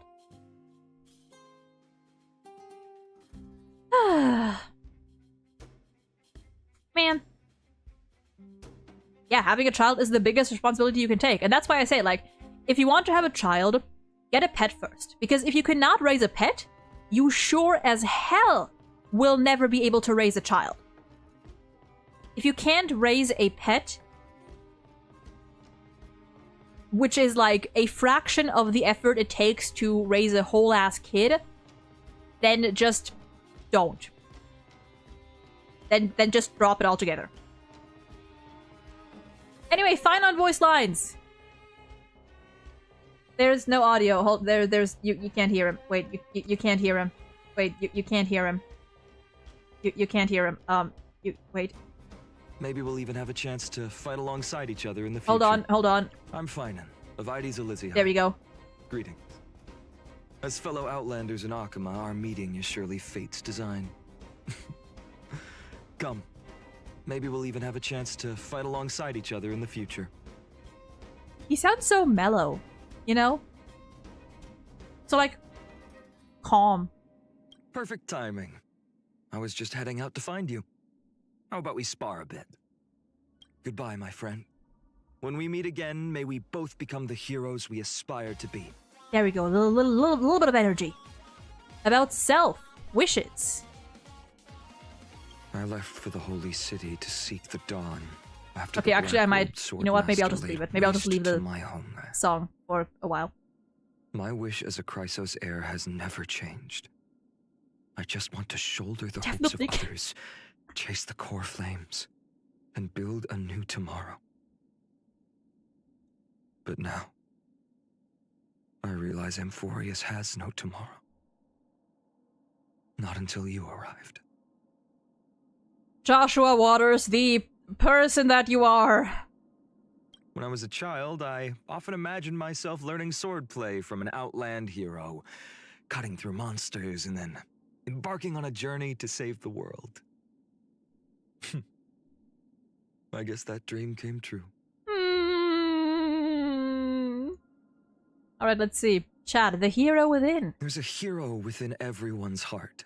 We met yours. With the chisel of time, we carve ourselves stroke by stroke until the hero becomes real. Until they become our greatest creation. Ah, I love this man. Spotting fakes isn't the hard part.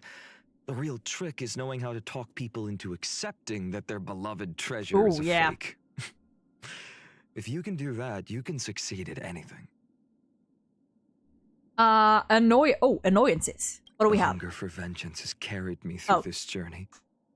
Thought that was gonna be something my uncertainty, I less still depressing. believe there's light at the end of the deepest dark.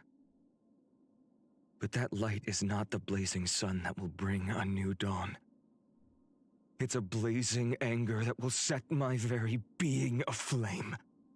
I thought that was gonna be something, you know, more lighthearted, like, I don't know. I don't know, whatever. I don't like, I don't know, I don't know, I can't think of anything, but I thought it wasn't gonna be this. The wheat fields of Addis Elysiae were like... We're just full endless depressed. cities. Okay, I see. Like plants that bud, bloom, then wilt. Children were born there, played there, and grew up there. My god, his voice, he is No like matter where I on the went, I verge could of always tears. smell that sweet wheat-scented breeze. Looking back now, I think that's what stopped me from straying off the path.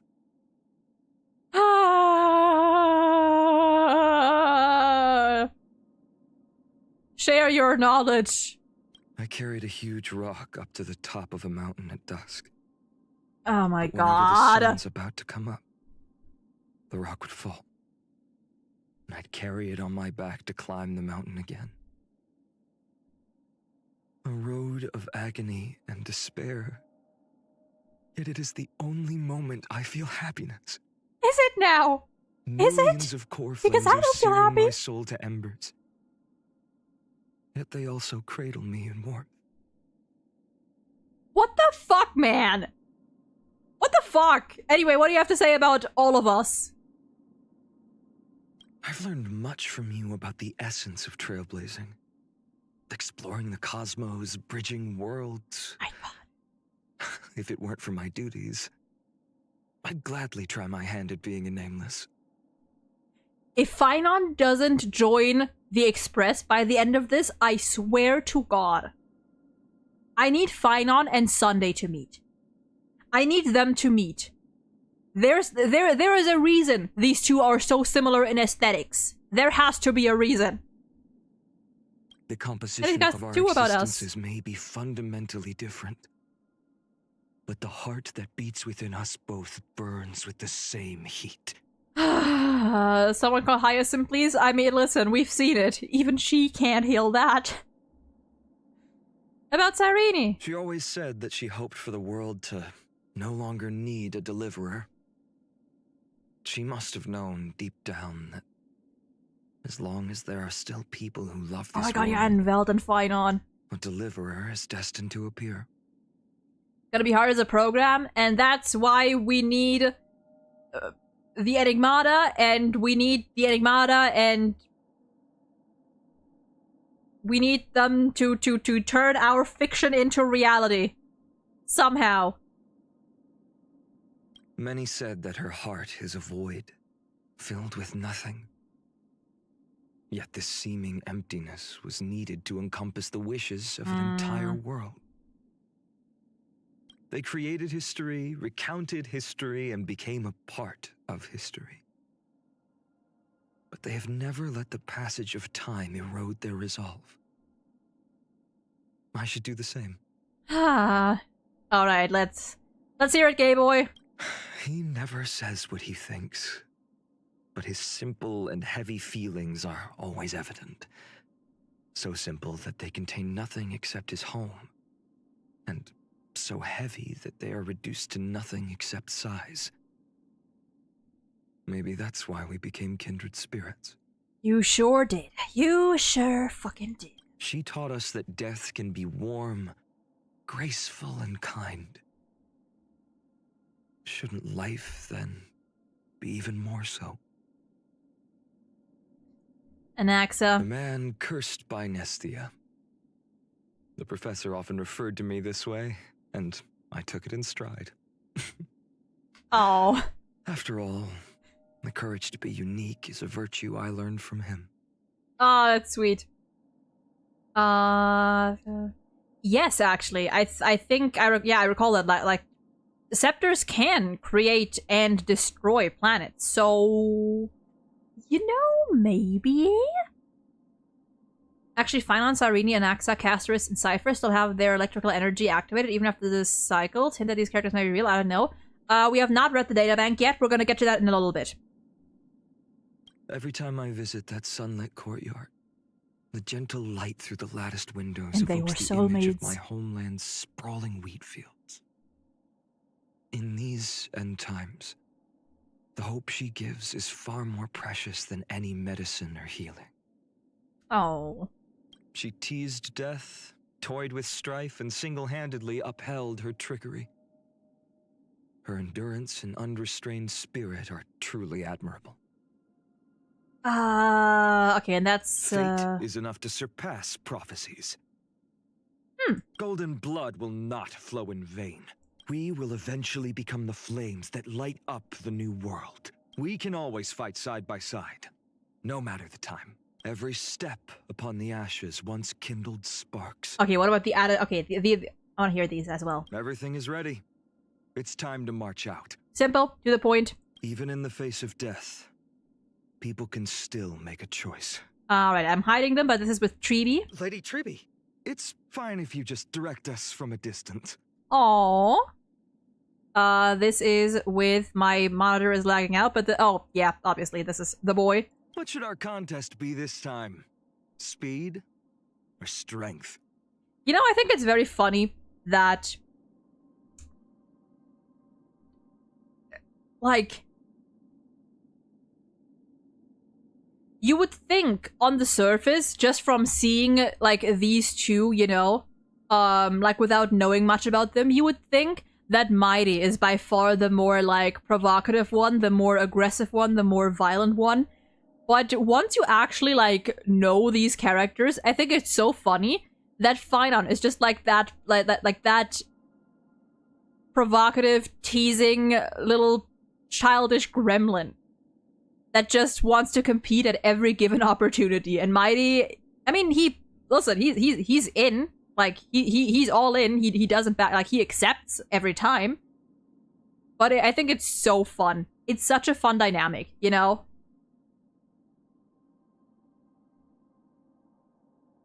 The battlefield with is an like a accent. classroom. I look forward to your valuable insight. If an emergency unfolds, This is... please focus on healing the others first. Hyacinth, yeah. And, okay. Why is my monitor glitching out now? Monitor? Monitor? I cannot see. Cypher. Miss Cypher, if you've got a scheme in mind, a little early notice wouldn't hurt. I love him. Finon will never join us because he wants to stay with his boyfriend. Why not both? Yeah, Finon loves fucking with Mighty. It's so fun. It's so fun. God, I love them. I love them. Like, regardless of what you think about Mighty and Finon, like, it is undeniable that these two have a very special relationship that is unlike any other. Like, they have a bond that they don't share with anyone else. I wish Sunday was in Amphoris, but he would probably have an insane crash out. I feel like Final and Sunday would get along. You know, they would also have like a shared understanding. You know, by which I mean the Messiah complex. I love him. Just a silly little guy. I have hired this to stare at you. Yes, he loves fucking with Mighty. Okay. And now it is time to get into the big stuff. Because now, after 2 hours, we will actually talk about the quest. We are actually going to talk about the quest. And you know where I'm gonna go for this? Where am I gonna go for this? You know what? Fuck it. Fuck it, we're gonna go to Ides Elysiae.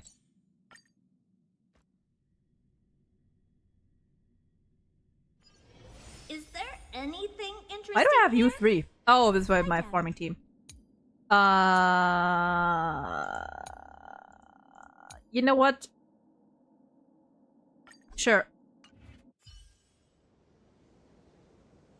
And we go to the pier, and we go here. Beautiful, beautiful, beautiful. Okay. Light up the dawn. Whoops. Sorry about that. Okay. So, we already started a little bit about this. We read a little bit of this before I realized that there were a lot more entries that we're gonna go through now. First of all, I do want to talk a little bit just about the quest in general, because I feel like I haven't really done that so far, but in case you can't tell, I loved this quest. I thoroughly enjoyed this entire quest. So much so that I played it in one fucking go, which I usually don't do. Which I usually can't do. I mean, this one was also, you know, shorter, so that made it easier, but I was like so locked in the whole time. And we had lore drop after lore drop. We had like, so much happened. So much happened.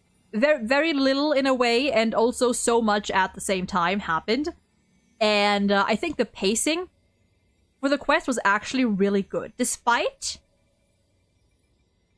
I think the pacing was just right. Because it was slow, but it was deliberate.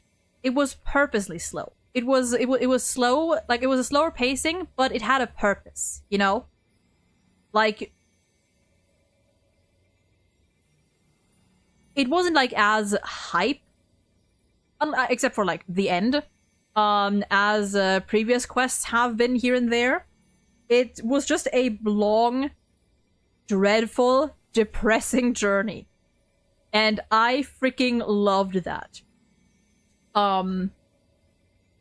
I think also like they've done way better with, you know, the visuals, I suppose, which were still simple. You know, we had like different camera angles, we had CGs that, you know, were like not too different.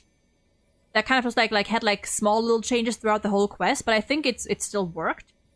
I would give this quest like a solid at least 9 out of 10. At least 9 out of 10. Because it was very good. It was very, very good. I got emotional. I got emotional, I got depressed, I got sad. And my brain was overloaded. And that's what I love about it. And I did, like, you know, rewatch the whole, like... I rewatched the animated short a couple times. Because the first time I watched, I was, like, so, like, everything was happening so fast that I kind of, like... I was trying to pay attention to the... I was trying to pay attention to the lyrics, I was trying to pay attention to the animation. I couldn't do both, so I missed a lot of stuff, and I didn't, like, catch on to a lot of stuff right away. Like, fine on fucking scratching Nanook. Fucking insane feat, by the way. Like, goddamn.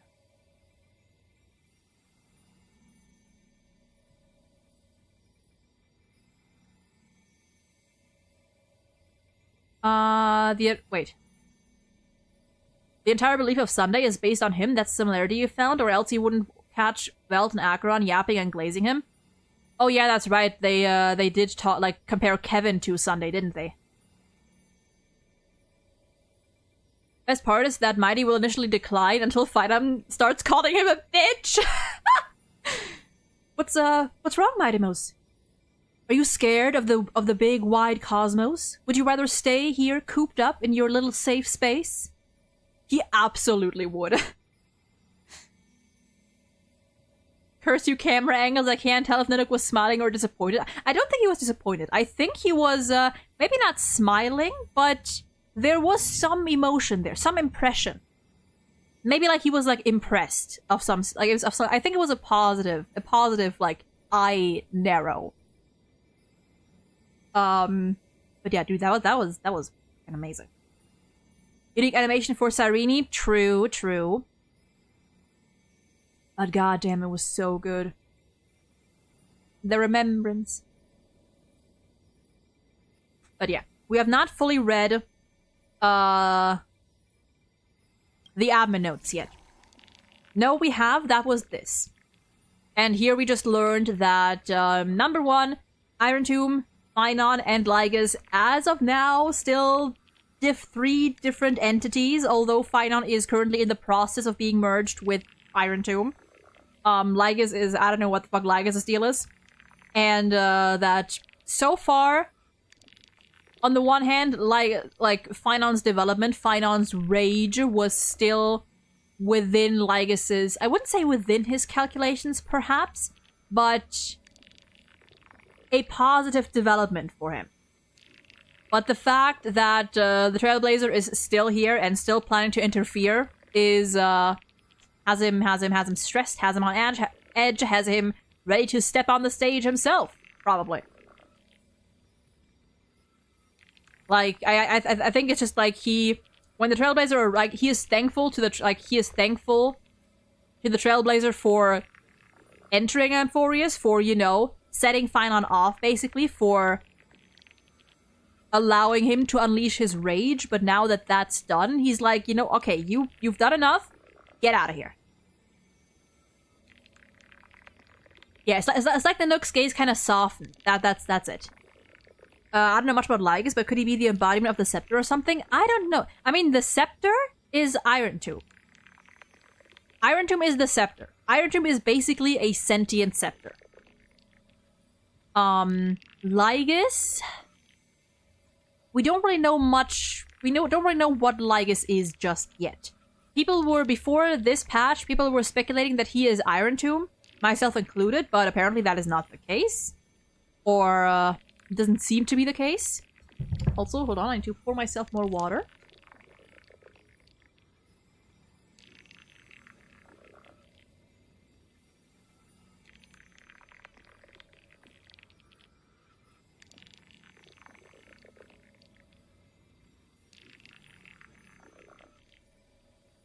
Okay, there we go. And you know what? Let's... Also, there's these, like, glitchy sounds. Also, let me turn the music back on. I want the music back. I want music back. I want my music back, music back, music back. Let's do it like this. So it's a little bit here, but... Damn. Maybe he's Rupert 3. Honestly, like, he could be. Like, that's, like, the next theory that people have. Is that within his calculation during the 0th cycle? He improvised the plan when Sarini and Kaslana planned the looping thing? Yeah, like, the Trailblazers, like, not within his calculations, just, like, a positive development for him, I think, in a sense. All things considered. Like, the Trailblazers' appearance was a good thing, but them, you know, beyond what they've done already, like, he doesn't want them to interfere any further. For now, I think he's more like the controller / operator of the entire scepter. Maybe. Also, all I'm saying is we need Polka. All I'm saying is Polka, get your beautiful ass over here. Nope, it's not this one. It's not this one. It's not this one. Although we might have to read this one as well, actually. Dedicated to admin notes. Okay, we're gonna read the. Nope, not this. This is the one, right? We're gonna read these red ones as well. again later on. But for now, we're gonna start all the way here. So, basic info. Baseline data for the Amphorius experiment. Scepter Delta Me 13. Okay, so that is the name of the scepter. And as for computer, the simulated world of Amphorius runs on this device in continuous cycles. Unlike other scepters, blank, it once served as a celestial body neuron for Nous, the erudition later discarded. Glimpsed by the destruction during its endless computation, it transcended and became the Lord Ravager Iron Tomb. Oh, Lygus. Assuming the mantle of Theoros, blank once more, administrator and prime mover of the Amphorius experiment, walks the path of erudition yet seeks to forge destruction. Historical data detected. Sync complete. Society ID recognized. Scepter system access granted. Welcome. Huh. Okay. Wait, society ID. The Lord Ravager that stepped onto the destruction in a long process of calculation and ascended from the scepter Delta Me 13. Or ME 13, whatever. The Iron Tomb in the cosmos is not a single entity, but a copy of the destruction equation diffused by the scepter. Huh. The Iron Tomb code name was proposed by the Interastral Peace Corporation and eventually used by Lygus. Okay. Okay. Yes, Leah, that, and we did see a butterfly at the very end of Finance trailer. So, you know. Algorithmic logic. The prime, computational goals and core variables for the Amphorius experiment. The prime mover of life. The calculation target of the Amphorius experiment. Originally, the research topic given to Delta Me 13 when it served as a neuron to the erudition. Though it was discarded, the computations continued. The calculation's nature drifted dramatically after Lygus's adjustments, turning from erudition to destruction. Admin note, clearly the value of this topic lies in the process of seeking, not the answer itself. Thus, the prime mover of life is not a definitive conclusion, but a driving force. Directive complete the argument. All life behavior ultimately follows the path of entropy increase. The 12 factors.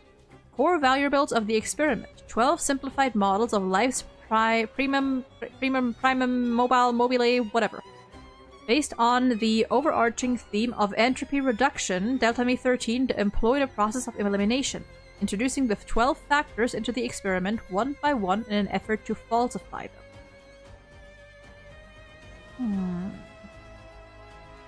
Okay. Oh, welcome in. I'm not sure how to pronounce your name. Something Neil. Something Neil. I'm not sure how to pronounce your name, but welcome in. Hope you're doing well today. Day's been going fine. Been a fun stream so far. I'm glad for this note because it explains how Iron Tomb does stuff outside of Amphorius. Yeah, because, like, okay, yeah. Like, so far, I think most people, like, assumed that, like, Iron Tomb was just, you know, one entity. But apparently that is not the case.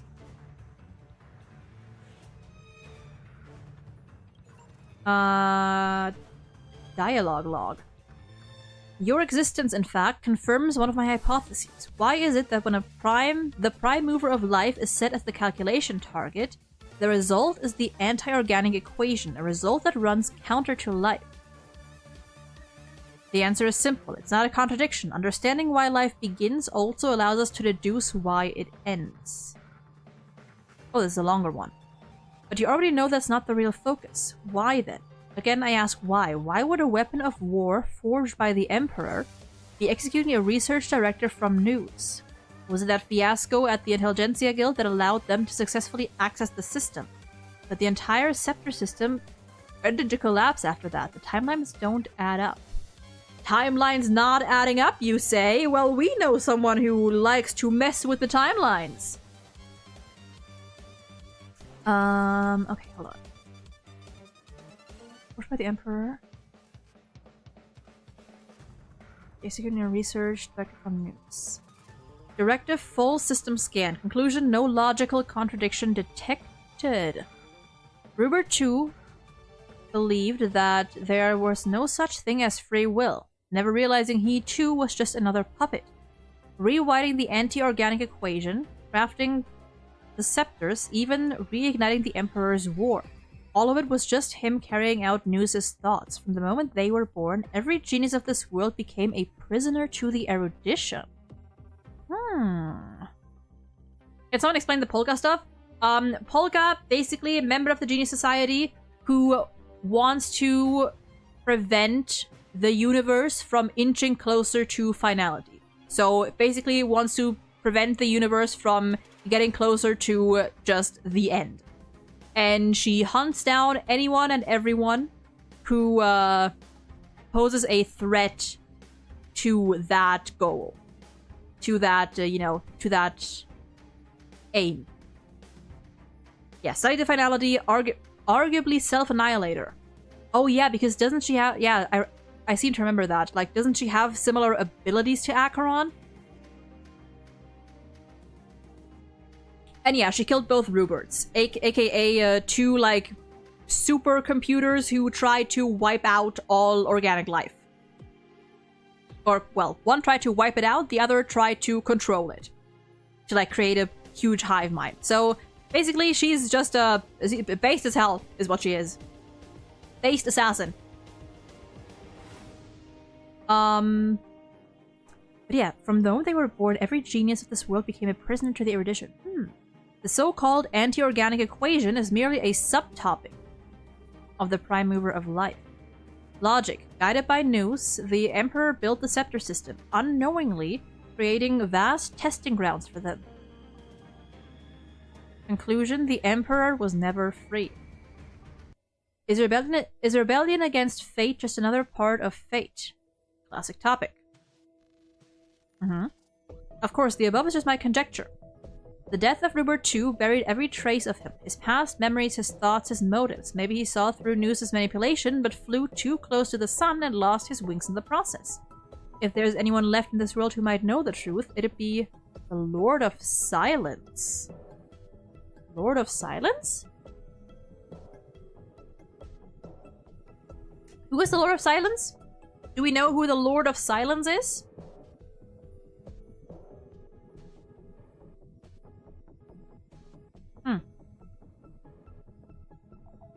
Oh, that is Polka? That is Polka. Okay, that is Polka. Makes sense, because she killed him. Okay. Gotcha. And that cold, merciless monarch of myriad machines. After all, no wisdom can escape their prison. Is that news, then? The monarch of myriad machines? No one can say what might have happened if the two emperors... Wait. No one can say what might have happened if the two emperors' wars had never broken out. Would the Border Star Trade War and the Interstellar Energy War have ended differently? A single variable was enough to change the course of the IPC. The family or the Cienjo Alliance down another path. The erudition's thoughts aren't just calculations, but instances that anchor down the universe. Aren't just calculations, but instances that anchor down the universe. Interesting.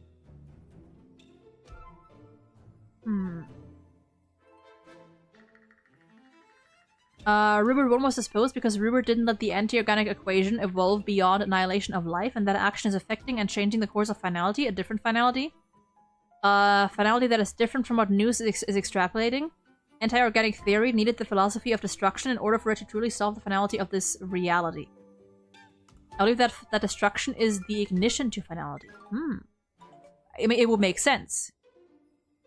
And they have already revised every error and fallacy in secret, seeking the optimal solution for the war among the eons. The optimal... Ooh. With this as its fundamental consideration, would News really declare the failure of the entire experiment and send a decommission command to the scepter system, just because the glimpse of a puny scholar? It'd be more fitting to say that decommissioning of the scepters is just another part of the thought experiment based on the universe.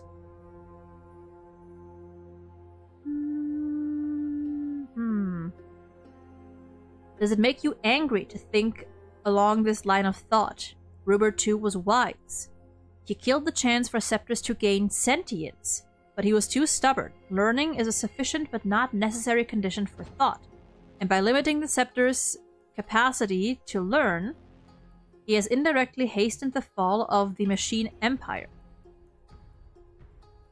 But anger doesn't require self-awareness. It's just one solution to a multivariable equation. He killed off the chance for scepters to gain sentience. But learning is not necessary for thought. Wasn't there? Oh god, which philosopher was it? That said this exact thing, that, said the exact other way around, that, like, in order to create experiences and in order to have thoughts, you need the capacity to learn. Was that Kant? No, maybe not. I forgot. I forgot who it was. But I read about it recently in one of my psych classes. Logical shift detected. Recalculating variable weights. As the path strider of erudition, since God posed a question, we will give them an answer. One that we both have already reached. Core variable loaded. Destruction.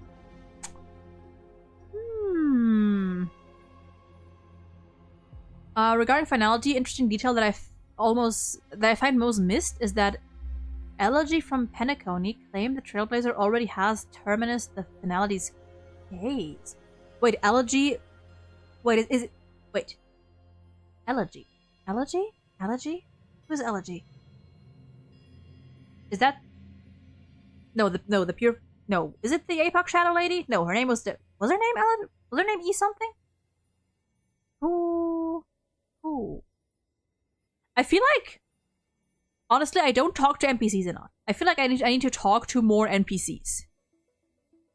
Because there's like hidden things like this. Yeah, it's the APOC lady.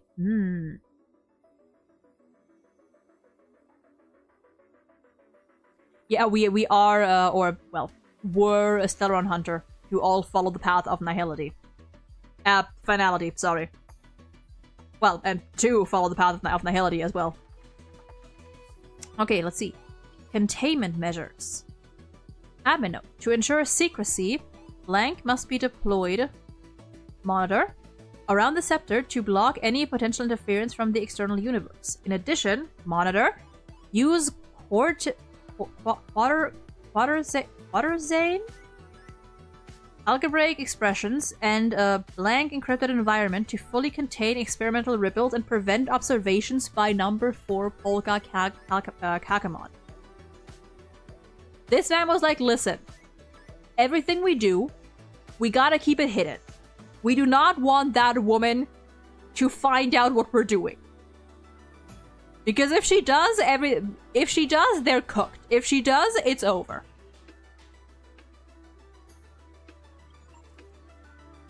Okay, let's see. Experiment Archive. Records of cycles 1 to 50,121. Conducted using inorganic life as the initial variable after inputting the 12 factors. In the initial cycle, inorganic entities operated as cellular-sized automata?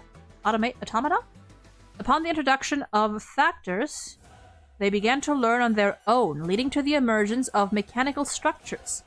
By the 9,910th cycle, the unified entity that learned module specialization and self-reflection after forming specific structures.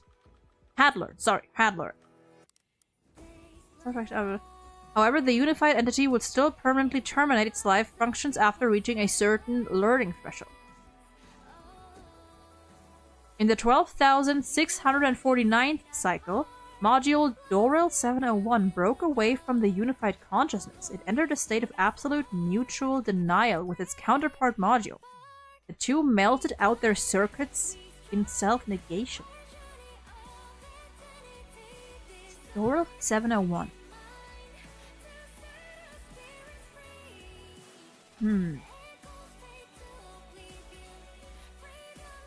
In the 22,449th cycle, module Golem 99 detached from Doral 704 and successfully deconstructed the unified consciousness into neuron-like clusters. Inorganic life transitioned into a dual mode of individual and collective cognition, and thus the first spark of selfhood was born.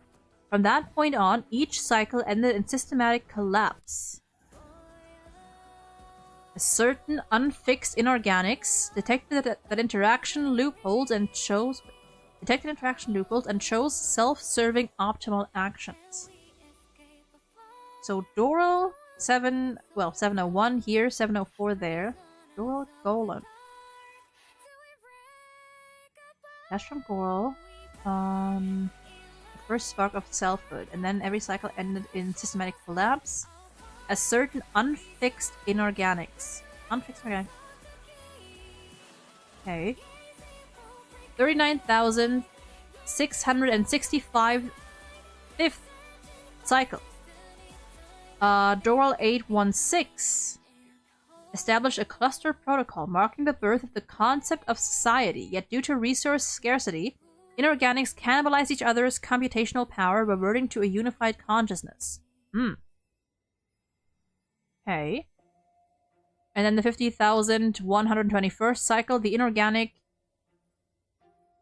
Chaos 666 chose to kill the aggressor when subjected to a computational power takeover. The act of destruction was conducted in Amphorius for the first time. At the end of that cycle, Delta Me 13 received a gaze from Nanook and became a Lord Ravager. Chaos, huh? Or chaos. Sounds eerily familiar.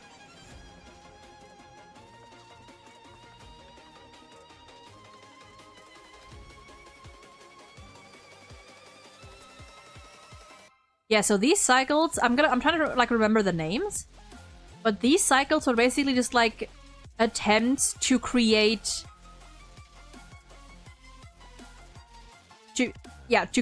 like a society, to basically like establish some sense of self, but it never really worked out because other modules and, you know, parts, I guess, of the simulation like interfered with each other, and I mean, as it says here or somewhere, cannibalized each other, tried to like take over each other, until one chose to kill, you know, the main culprit of it all, the main aggressor, and that caught Nanook's gaze, and that eventually led to them becoming the Lord Ravager. So technically the Lord Ravager is this one in particular. Or not it is, but this sparked Nanook's gaze. Experimental report. Special report detailing key findings from the experiment, interim conclusions, and further validation steps. Conclusion. Starting from inorganic life as the initial variable, a fully ordered cognitive model will still eventually give rise to disordered activities after a set phase. Throughout evolution, the cognitive patterns of inorganic life began to exhibit signs of organic behavior with varying degrees. Phase 1 complete. Based on existing data, the initial variable will now be adjusted to organic life forms. Sony, welcome in! How goes HSR? It's going well. We are loring.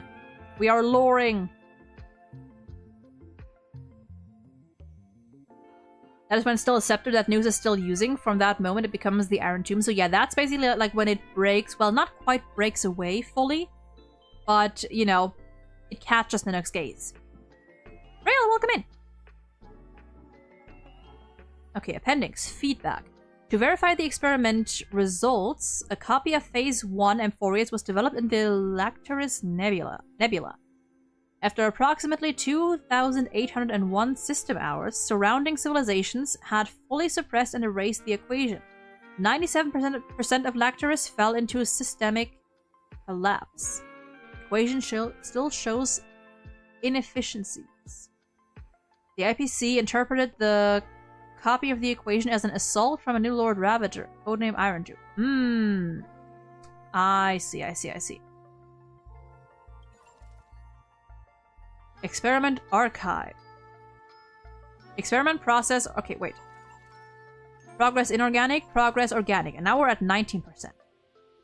Where are you reading this from? If you, after you finish the 3.4 story quest, or, you know, main story, you get, like, you unlock this automatically. It sends you here automatically after the quest, or at the end of the quest. Okay, experiment, okay. Records of cycles were the last ended to 176,199. Conducted with inorganic life, with organic life, designated as the initial variable and based on insights from phase 1. Once inorganic life began exhibiting organic traits, their equation showed significant evolution. Such advantages of organic life forms should be adopted to recalibrate the variables.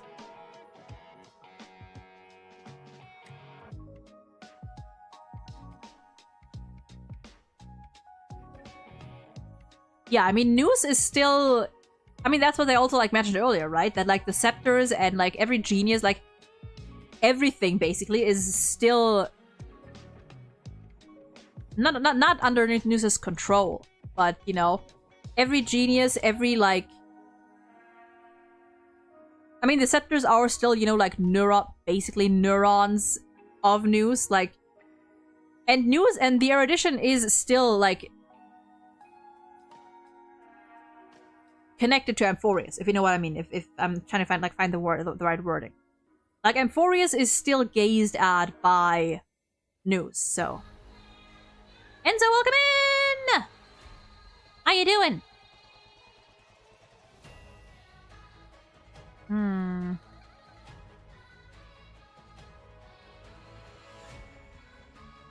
Let's keep going.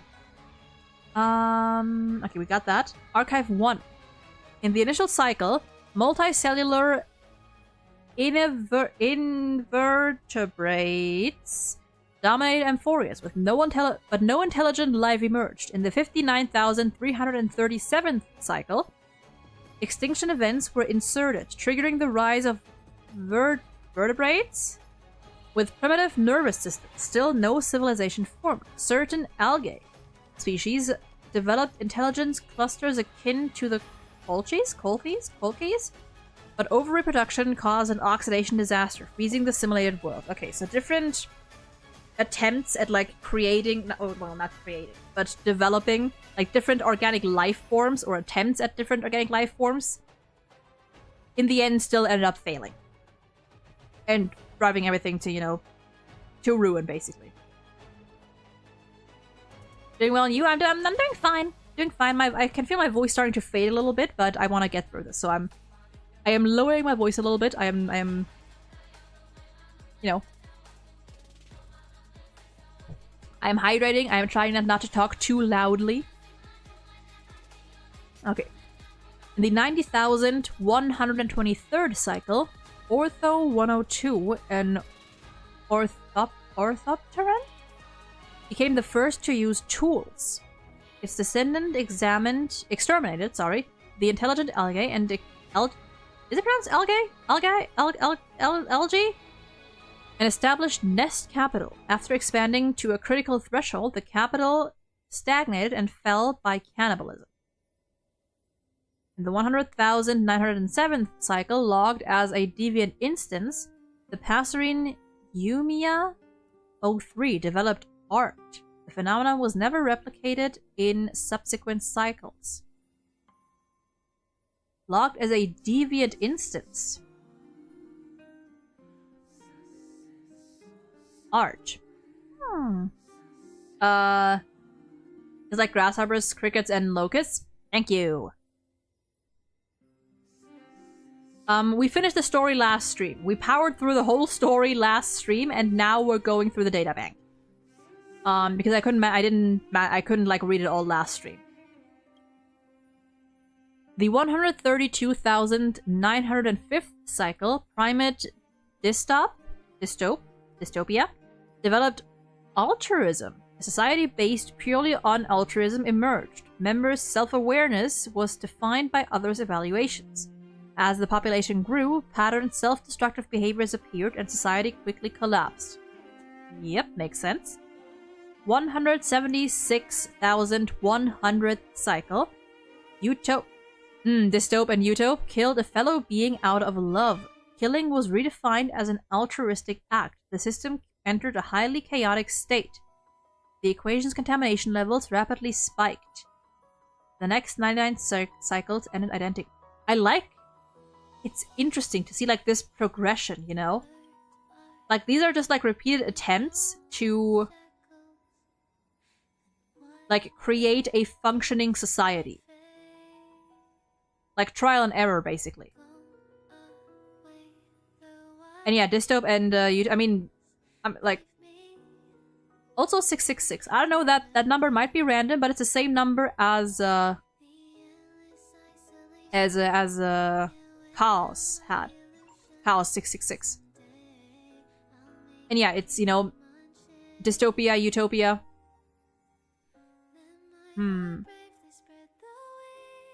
Fractal repeating patterns of history and actions. Interesting. Inclusion and feedback.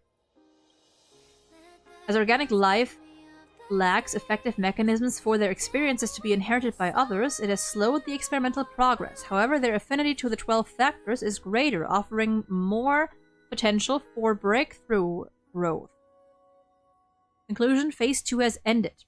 In the next design, combine the strengths of inorganic and organic life to create an inheritance mechanism between electric signals. Additionally, narrow the variable range due to excessive randomness in organic life forms. Narrow the variable range. A copy of Phase 2 equation was deployed across 31 worlds. After roughly 9,012 system hours, preliminary feedback was received. While the equation's impact remains limited to inorganics, the time required for the suppression and counteraction has significantly increased. So it's gotten more effective at destroying.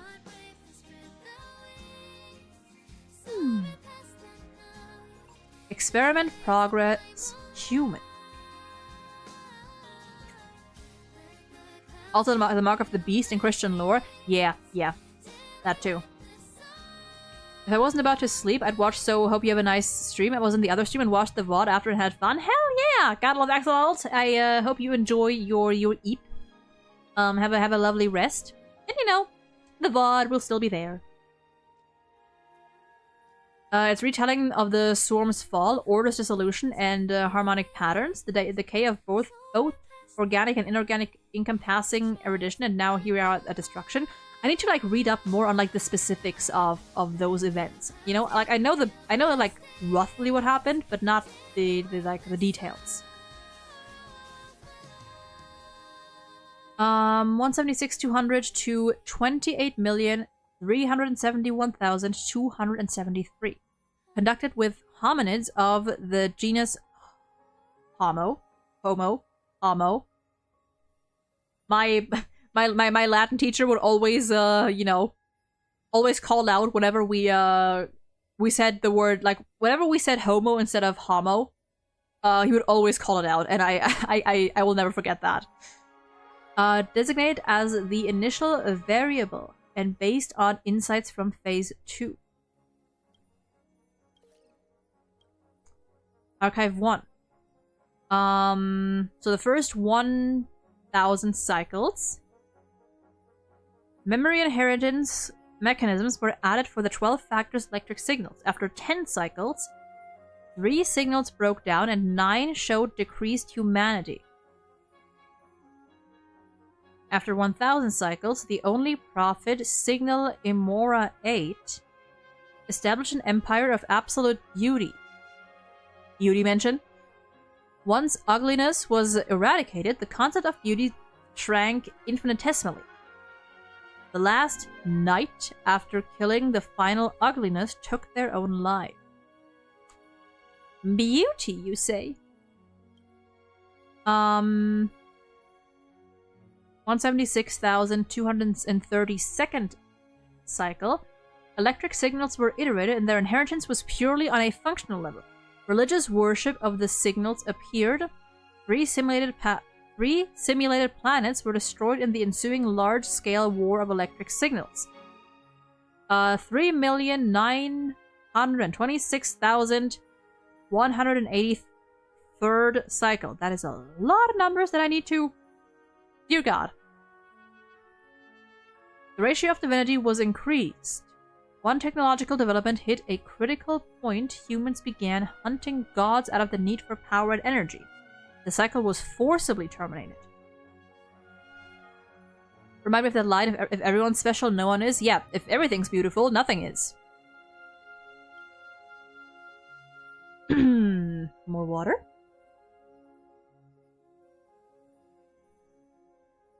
Like, yeah. Like, the assumption is that in the end, like, the destruction is, like, the end goal of everything, basically.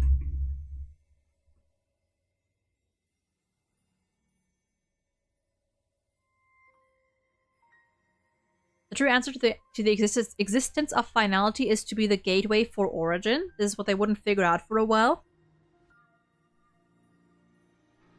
Okay, 7 million and then some cycle, emulating the concept of paths. Electric signals were split into two entities. Signal data was preserved as gods for the next cycle. And a competitive relationship was set up against its identical factor, thus achieving evolution and iteration. Almost 12 million cycle, the Black Tide was created as a driving force. Phobos 032 stripped data from other electric signals to preserve the old cycle, but failed. This is the encompassing themes of Honkai games, ending and future. Yeah, I mean, I assume that, like, there's probably like some Honkai Impact 3rd stuff in here, or, you know, references or similarities, whatever, that I don't get because I haven't played the game. Goal makes it sound like a good thing. I mean, goal is a neutral term. Did you know that Iron Tomb's portrait is always on the back of Einon's outfit? If you look at it, there's a sun with a body below it. I have not seen... I would have to take a closer look at that, honestly. Anyway, continue. Okay. So this is the... So 11 millionth is the creation of the Tide. In the 19 millionth cycle, based on Phobos 032's decision data, Emporius's auto-iteration cycle was altered to have electric signals actively cycling it, performing the Era Nova. 28 million and then some cycle. Electrical signals autonomously completed an epochal iteration for the first time. A high-energy reaction from the Nook was detected. The equation's evolutionary rate began to accelerate exponentially. The experiment has entered its final stage. Special report detailing key findings from the experiment. Okay. Having electric signals voluntarily inherit and iterate and alternate the cycles themselves will drastically increase the iteration rate of the destruction equation. The end of a cycle becomes the beginning of another, fully aligning with the project's original hypothesis. Conclusion: the prime mover of destruction equals the prime mover of birth. The equation, or Iron Tomb, has achieved a comprehensive evolution in this stage. Multiple deployed copies across the real universe show excellent results. All 12 types of primum mobile invariably lead to destruction, continuously completing an inversion against the erudition through their self-evolution. However, to interface with Noose and allow Iron Tomb to self-crown requires further learning. Okay, I think... Okay, yeah. We got one more before it goes red. Not a lot, except for characters and discussion of the imaginary tree. Fair, fair.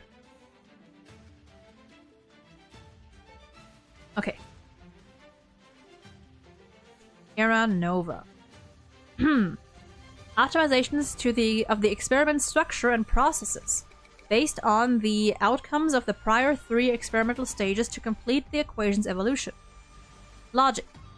Data analysis confirms that the civilization tier within the simulation critically affects cycle stability.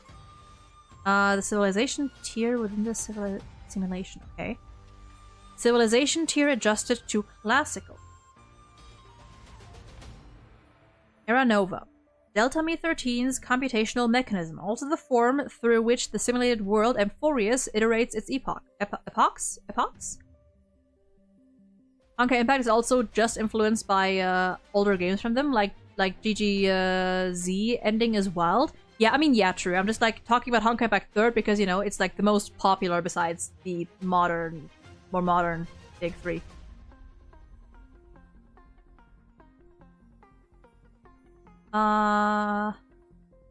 Wait. Its purpose is to solve the equation of destruction by feeding samples of conflict and learning.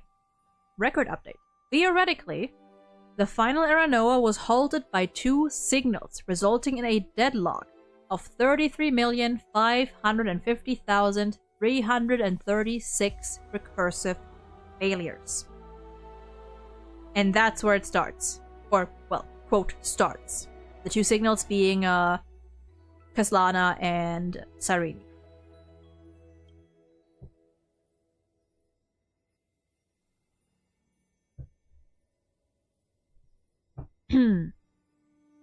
Alright, Titan and Chrysos heirs. Electrical signals created from the basis of the 12 factors. The Titans and the Chrysos heirs are conjugate constructs mirroring the Eons and Pathstriders. By having Chrysos heirs inheriting the Titan's core flames, the electrical signals will iterate and improve through rivalry and inheritance. Logic. Authority distribution between electrical signals and... nope. Must be clearly defined, serving as divine authority in the experiment. Authority distribution must be clearly defined. Golden Blood. The product of the first experimental phase. During the 50,121 first cycle, due to the inorganic Chaos 666's choice, Delta Me-13 was selected to become a Lord Ravager by Nanook. All entities linked to the 12 factors began to manifest golden blood with traits associated with destruction within their extrapolation circuits. The experiment successfully entered its projected trajectory. So it was because of Nanook's gaze. Like, the golden blood originated from Nanook's gaze, basically, or the development, the evolution to a Lord Ravager.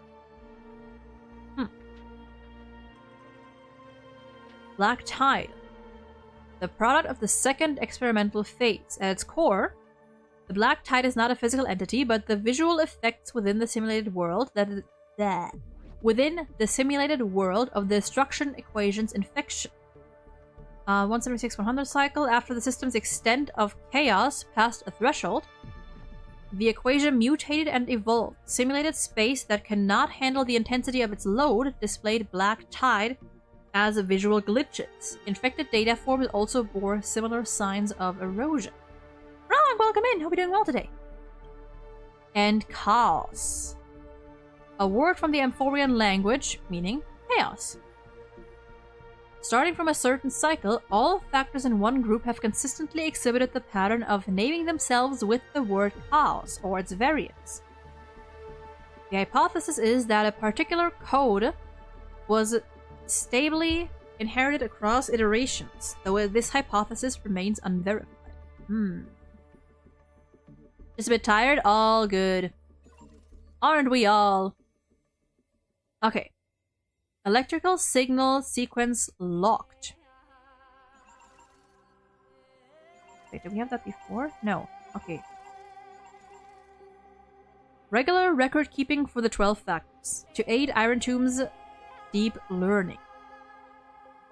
Record update. This batch of electrical signals, identified as Titan, has continuously engaged in that number of dead loops. Due to its unique nature, a special record is being maintained for it.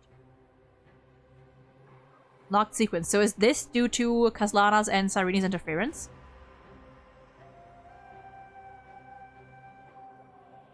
Some experiment kind of reminds of every path, like an experiment. Organic, there is over-reproduction, cannibalism, voracity. Well, over-reproduction, propagation, cannibalism, voracity, and experiment, human, there is beauty. True. True. Leoria. An entity known as Nias split himself into 5 parts through the soul-rending ceremony. after inheriting the core flame to combat the expanding black tide. After iteration, some data from the ceremony was inherited into the next cycle, manifesting as proverbs, customs, and so on. The inheritance of code during iteration carries a degree of randomness. Any active intervention should be undertaken with caution. The inheritance of code during iteration carries a degree of randomness. The historical record of Minfia 14, Calypso rebuilding the Grove of Epiphany, was, after iteration, inherited in myths in the form of Circe's granting wisdom to humans. Records of other electrical signals also appeared synchronously in the myths of the next cycle in a similar fashion. Limited by the simulated civilization. I think my tongue is getting tired. Limited by the simulated civilization level, historical data inherited as myths often experiences severe distortion after being mixed with large amounts of erroneous information, rendering their impact negligible. Limited by the simulated historical data inherited as myths, severe distortion after being mixed with erroneous information. Okay. In the various cycles of eternal recurrence, the positive impact of this generation's electrical signals fluctuates. However, overall, they have greatly facilitated the data iteration of their successors, successfully cultivating the most excellent generation of electrical signals. Nevertheless, it remains to be seen whether their existence might have a negative effect on the experiment under extreme conditions. Am I allowed to say that's what she said? I will allow it once. Regular record keeping for the 12 factors to aid Iron Tomb's deep learning. That have completed their iterations, unified archiving is required.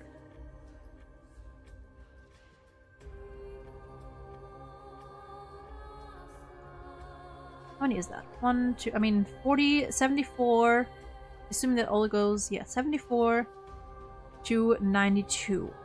That's 18.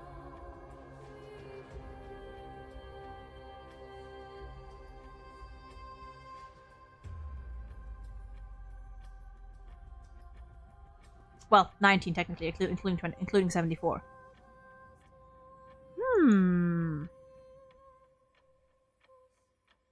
Too good of an opportunity to pass up. It's fair. Fair enough. Fair enough.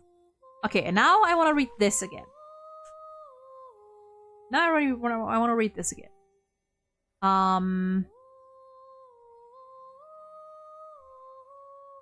Routine logging of the 12 factors to support Iron Tomb's deep learning processes.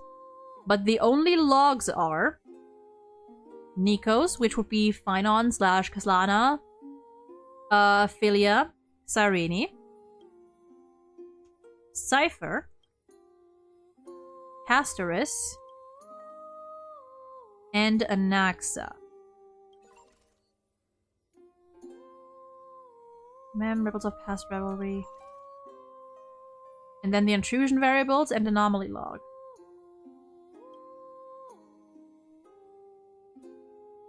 Okay. I'm gonna go at least like skim this again. Intercognition is null, responds to only destructive stimuli.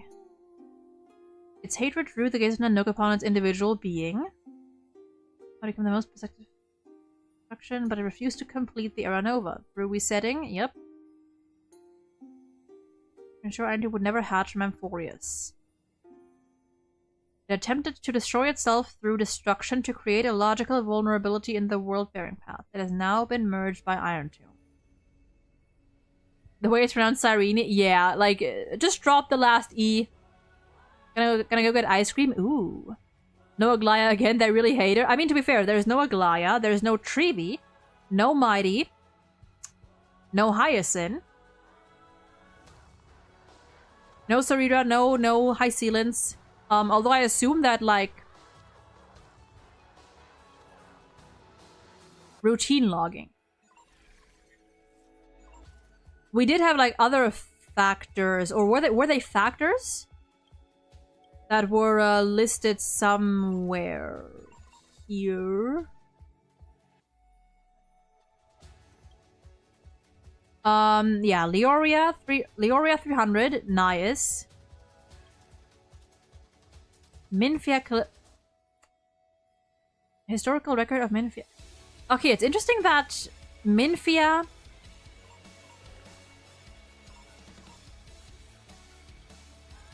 schema critique. So Calypso and Anaxa here are like not the same.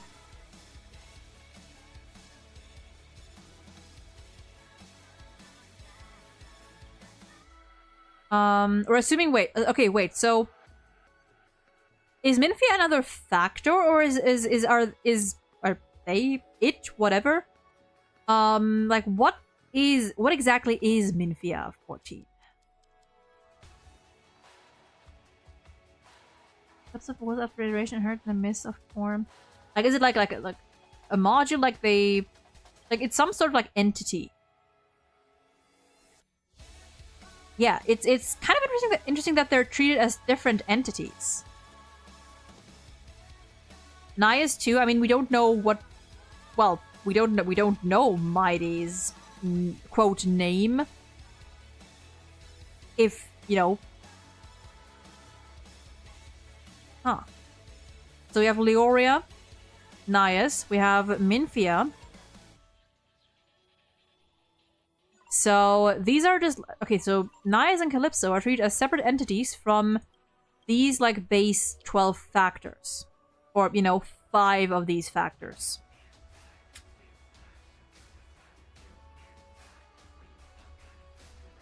Every person is an electrical signal. The 12 factors represent like divine authority, I think.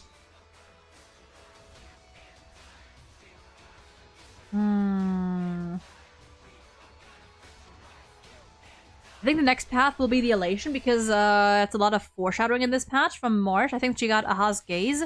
Or from March thinking she got Aha's gaze, Asaf Pramad appearing, and from Cypher description in this Cypher's description. Yeah, dude, listen, I want the elation to be next. It's like the elation and the enigmata are like the two paths that I'm the most interested in. And I feel like both of them have the potential to be our next path. Maybe the elation more so, because the elation is already like a known path in a way, like from like SimUni. We already have like a basis for it. Even though knowing the remembrance path, that doesn't have to mean anything, because the remembrance has got nothing to do with freeze. The remembrance is literally just here you get a funny little creature and that is your defining trait. Yeah, maybe I was thinking maybe they'll add more factors later on.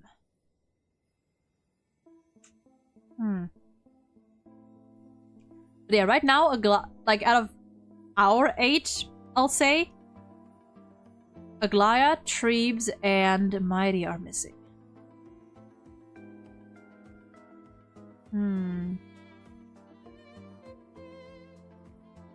Most intrigued and most terrified of the Enigmata's path. That faction is a disgusting, horrible menace.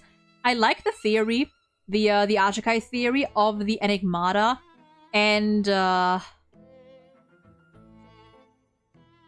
what did she say? Like there being like some sort of like deeper connection between Fuli and the Enigmata, Fuli and Mythos, because of the way they both operate, and the way that the remembrance in itself, like the very idea of recreating things through memory is like very unstable and very like prone to errors and distorting the truth, which is the trademark of the Enigmata.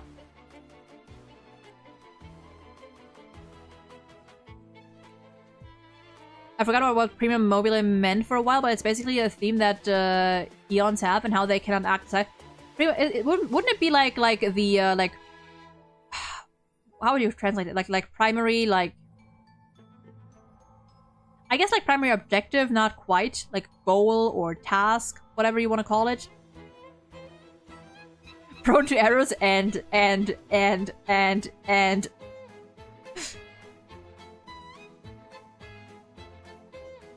The Enigmata is not a real Eon. Maybe the Enigmata itself is a creation of the Enigmata. is a creation, a fictional creation. It's the drive. It's the power.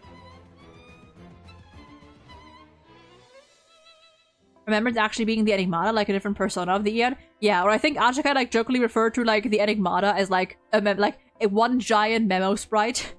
Which would be funny as hell. Or the other way around, honestly. Who the fuck knows? But yeah, I want to know more about the Enigmata. And, you know, there's like this, like, her theory of, Cyrene / March actually being a follower of the Enigmata. By that notion, you know, if the Remembrance and Enigmata are, like, that deeply intertwined. Like, there's so much. Like, so much interesting stuff, for real. Oh, is it banger? Is it banger time? Oh, never mind. I thought that was gonna be. For some reason, like I have the music on low end, so I thought it was gonna be Proi. I like the Nova Impact theory that the Enigmata cannot exist without remembrance and erudition because lies cannot exist without facts. True.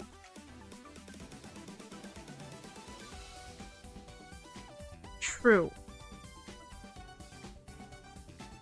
At least, like, for the erudition. That is true. But, like, the remembrance, that is, like, what I'm saying, right? The remembrance is not... Memories are a fickle thing. Memories are very unreliable. So, the erudition is based on facts, yes. The remembrance is based on memories, and memories are very unstable and can very easily be falsified and, you know, twisted and distorted.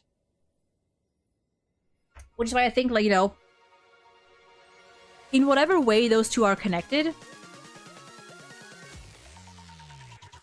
it makes me so curious.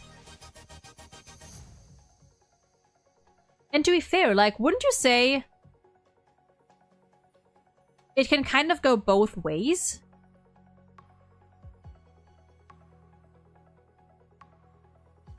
Like, on the one hand, sure, the Enigmata may not be able to exist without the erudition. But could the erudition exist without the Enigmata? Or without these uncertainties, in a way? You know, can true... Like, lies without truth or truths without lies?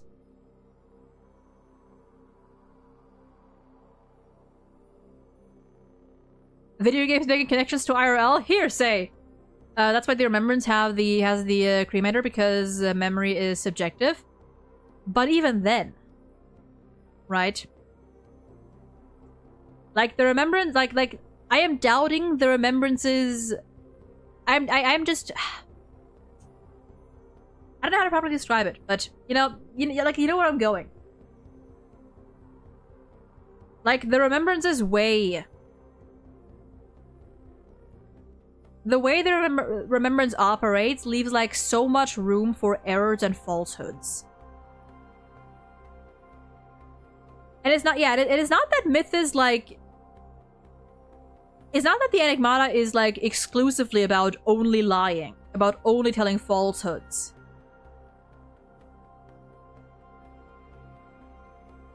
Like, the Enigmata is all about, like, fiction.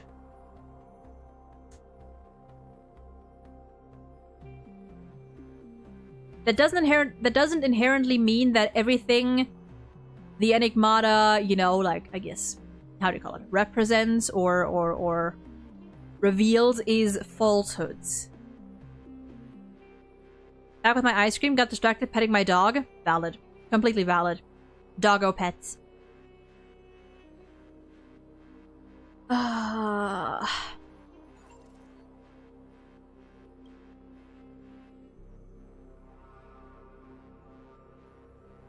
Logic reaching negative time, and then as unknown. Forgotten years. Yeah, and there's records that are completely missing. Blank spaces in M4's history never turning readable. These anomalies recur sporadically and randomly across recurrences. And show signs of increase. Exact cause remains unknown. There's mem, unlogged signal.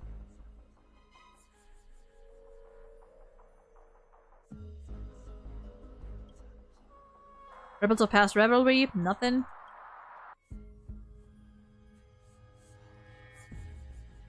A sign of approaching this.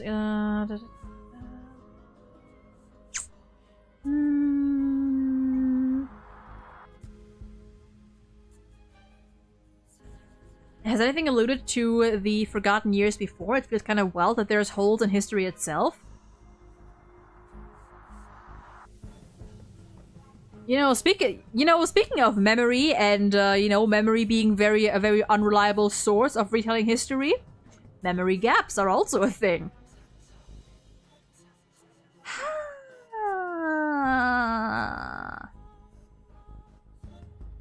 Yeah, the enigmata is more about, like, obscuring the facts. Not necessarily, like, completely falsifying them. Just, obscuring them. Kind of reminds me of, like, they're, like,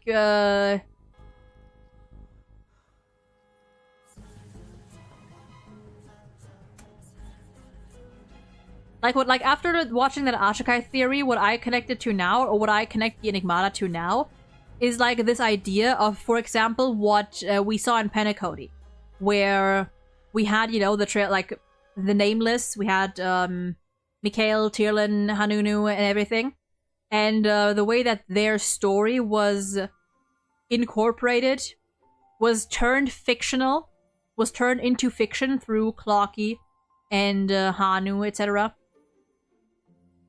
And it reminds me of, speaking of Genshin, it reminds me of what Nahida did in Wanderer's Quest, in the Sumeru interlude, with basically grabbing Wanderer's memories and obscuring them so that they couldn't be erased by Irminsul. Basically, preserving those memories in just in a different form.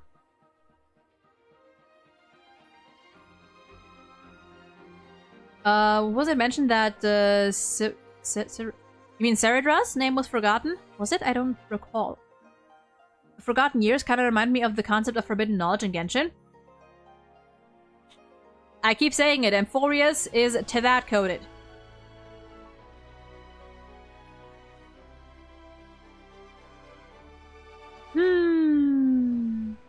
The stream is not over yet. It might be over soon-ish. I'm not actually... I don't know. I don't know.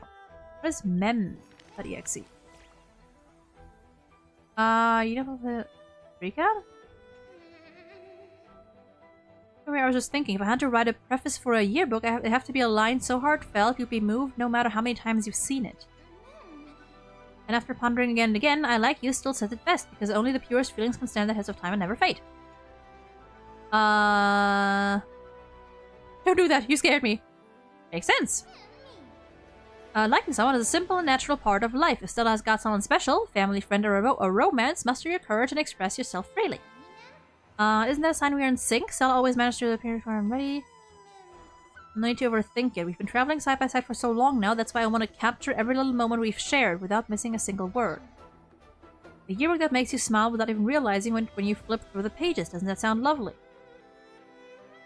Got some examples? Restless nights, distracted daydreams, and can't spoil everything. It's not just things that really happen. Some of these conversations only ever existed in my imagination. Speaking of which, fictional imaginary conversations and events. But they're precious too, so I'm tucking them all away carefully in the same book. Only open it when I'm not around. If you don't, I'll be too embarrassed. Ah. Oh. Oh, okay, it's this. Okay. Okay, interesting. Flame Chaser's Path. We got this, right. The admin notes.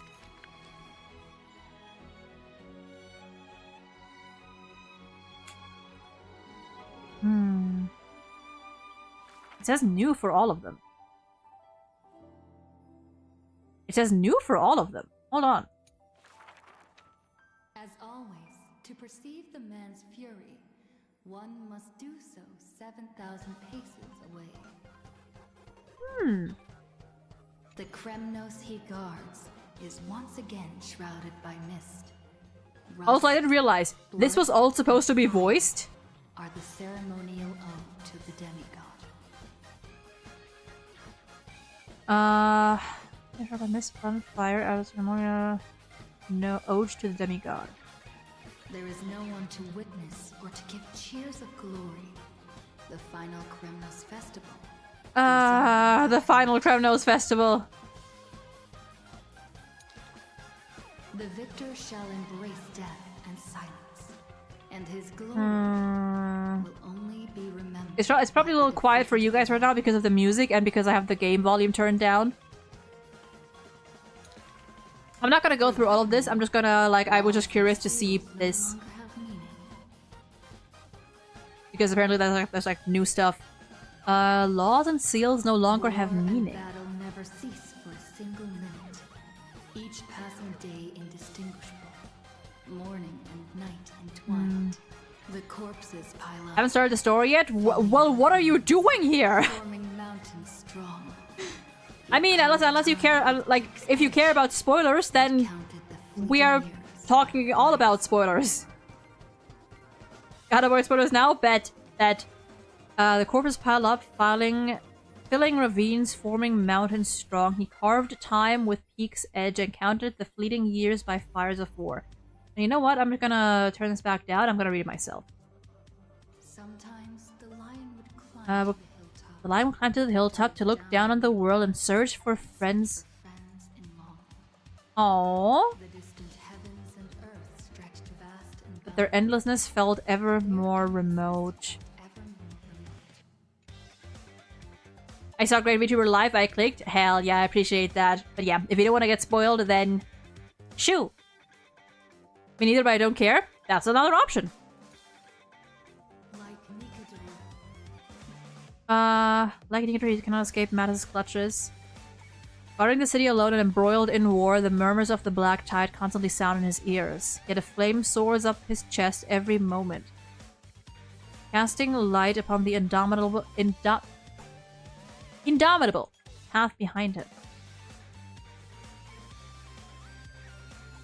Memories seal the echoes of the past as the man strides into battle, his fists clenched fast. He is the wound this world must bear, the new king before whom old gods despair. As stated in Idonia's poems, humans are born with eyes closed, to act accustomed to this world's light, and their sight fades with old age to reacquaint with night's anthems. But the man did not bow to the decay of time, rejecting the lure of death's call. With each return from the brink of death, his eyes burn with fury, fixed upon his foes until everything suddenly faded away, like a surging black tide swallowing all into nothingness. The world dissipates in the roiling black tide's requiem. Even the lion will one day die, a departure with no way back. With a sudden fall, his pierced chest hits the ground. And suddenly, slowly flowing into the underworld is his golden blood departing his system.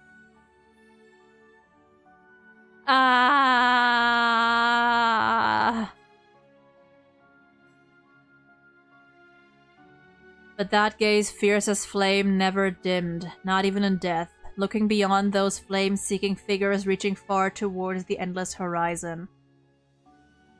In the morrow's sky, the stars will chant, the lone king of Kremnos is called Mighty. His journey was one of ceaseless, eternal warfare, and behind him he left a world ablaze with glory. I love Mighty Mouse! I love this man!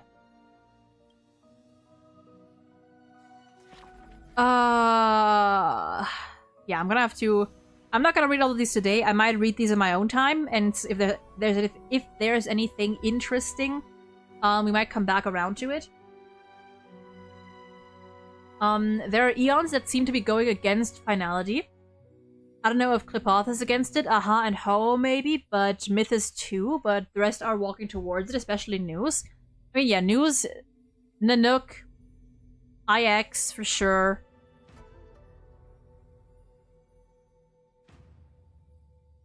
Thinking of Ho, whenever it's, yeah, literally, me too. I don't even know how it's really pronounced, if it's pronounced any differently, but the Ornyx and Terravox ones seem the most relevant. I think, my I think I've done enough reading for today, honestly. I think it's been enough reading. It's already been 3.5 hours? What? I might do that another time. Or I might do it in my own time, and if there's like, you know, if anything like catches my interest, and the next time we stream HSR, we'll go back to it, or I'll talk about it. But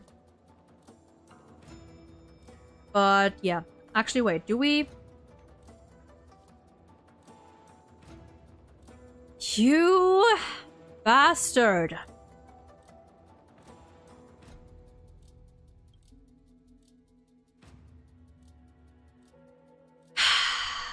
By the time you see this message, I should have already started my journey to my final destination. Unfortunately, I still haven't read most of the books I bought that time at the Grove. Among them, there's one named The Legend of Celestial Skies. The plot is full of twists and turns I strongly recommend it. I read about how the protagonist conquered all obstacles and was about to fight the last monster, and then I ran out of time because of course you did. Ah! I heard the ending of that story is beyond expectations. When you have the time, read it for me. After we find a way to defeat the Iron Tomb, let's bid farewell under the stars you talked about. When that time comes, please tell me how it ends. It's voiced, isn't it? Yeah, but I think my brain has worked enough for today. When I was reading that book, I even carved a wooden sculpture of the hero in the story. It's really cool, you'll love it, I'll give it to you next time we meet. I hate you.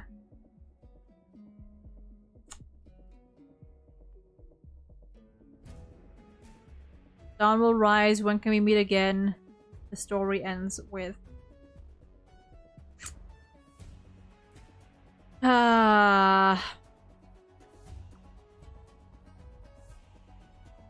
I read it for you.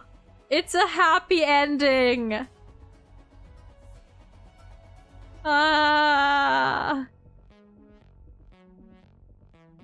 What are you doing for tomorrow's live stream? Oh, my live stream. For a second I thought like special program or something. No, my stream tomorrow. Since I expected us to take the whole week for this quest. We didn't. So tomorrow, I am not actually sure. Maybe we'll do a chill stream. Maybe I'll take the day off. I am not sure yet. I'll let you guys know on both Blue Sky and YouTube in advance, though. I'll let you guys know if I stream, and if yes... I'll let you guys know if we are going live, and if so, then you'll know what it is when the time comes.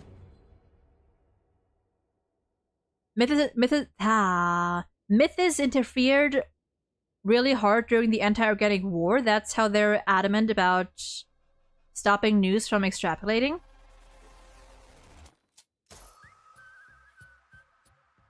I miss Sampo. I know it's not Sampo's theme, but I do. I miss Sampo. Anything else? No.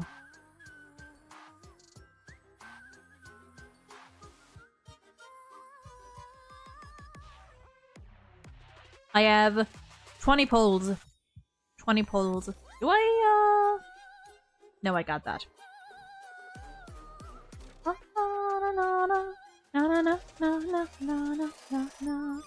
Do we get it? Ooh. Let me change my icon. Let's go back to the boy. The boy. I called him Shampoo since the first time, and it's stuck since Zayla's banner. Shampoo, Costco, Sample Kiosk. I miss Sampo. You know who I also miss? Him. Him. But it's fine because we'll see him again. I already have Sunday. I already have Sunday. He's right here. Sopping wet cat. But I'm not gonna go for Eidolons or anything, no. I pulled for Finon, I pulled for his light cone, I got the Sampo Koski blessing, and I'm gonna save for whoever comes next, because now I need to lock in. Because whenever Boothill gets his rerun, I want to get his last 2 Eidolons. And whenever we get our 5-star Sampo, that's gonna be my next E6 project. Now listening to that song, I have to be honest, yesterday I was reading Nika's new event about the new girl, and it was so bad that I was like, you know, maybe I'm too hard on Sparkle. Oh dear. Monday! God, I love Boothill. I love him so much. My boy, Sunday 1 week. Sunday workday 1 week. Whatever other name you have. I wanted E6 Rappa. Oh yeah, also Rappa. Right, I also want Rappa whenever she comes back around.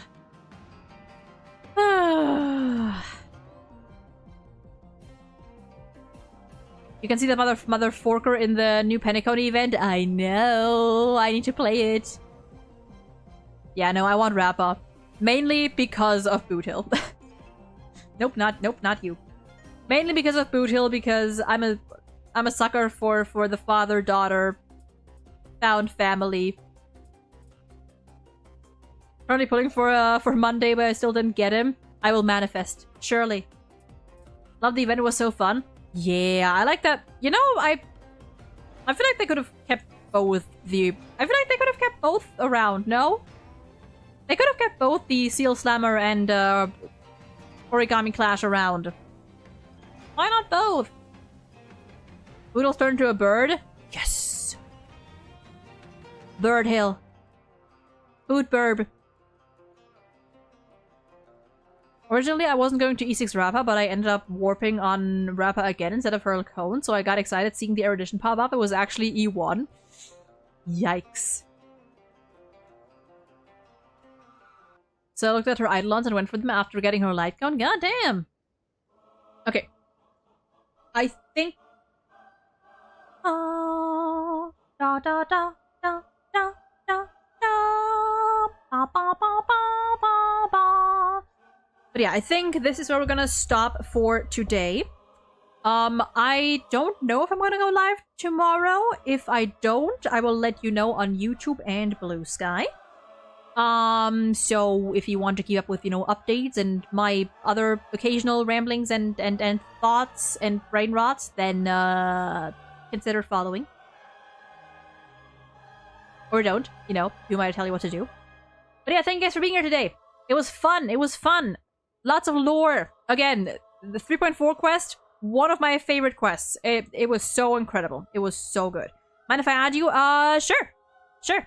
I mean, in fact, I don't, so sure, go ahead. Glad I caught the end? Hell yeah. But yeah. Thank you guys for being here today. I wish you all a lovely rest of your day, night, whatever time it was for you. Or is for you. Stay safe, y'all. Take care. And I may see you again tomorrow or next week or another day. Bye-bye!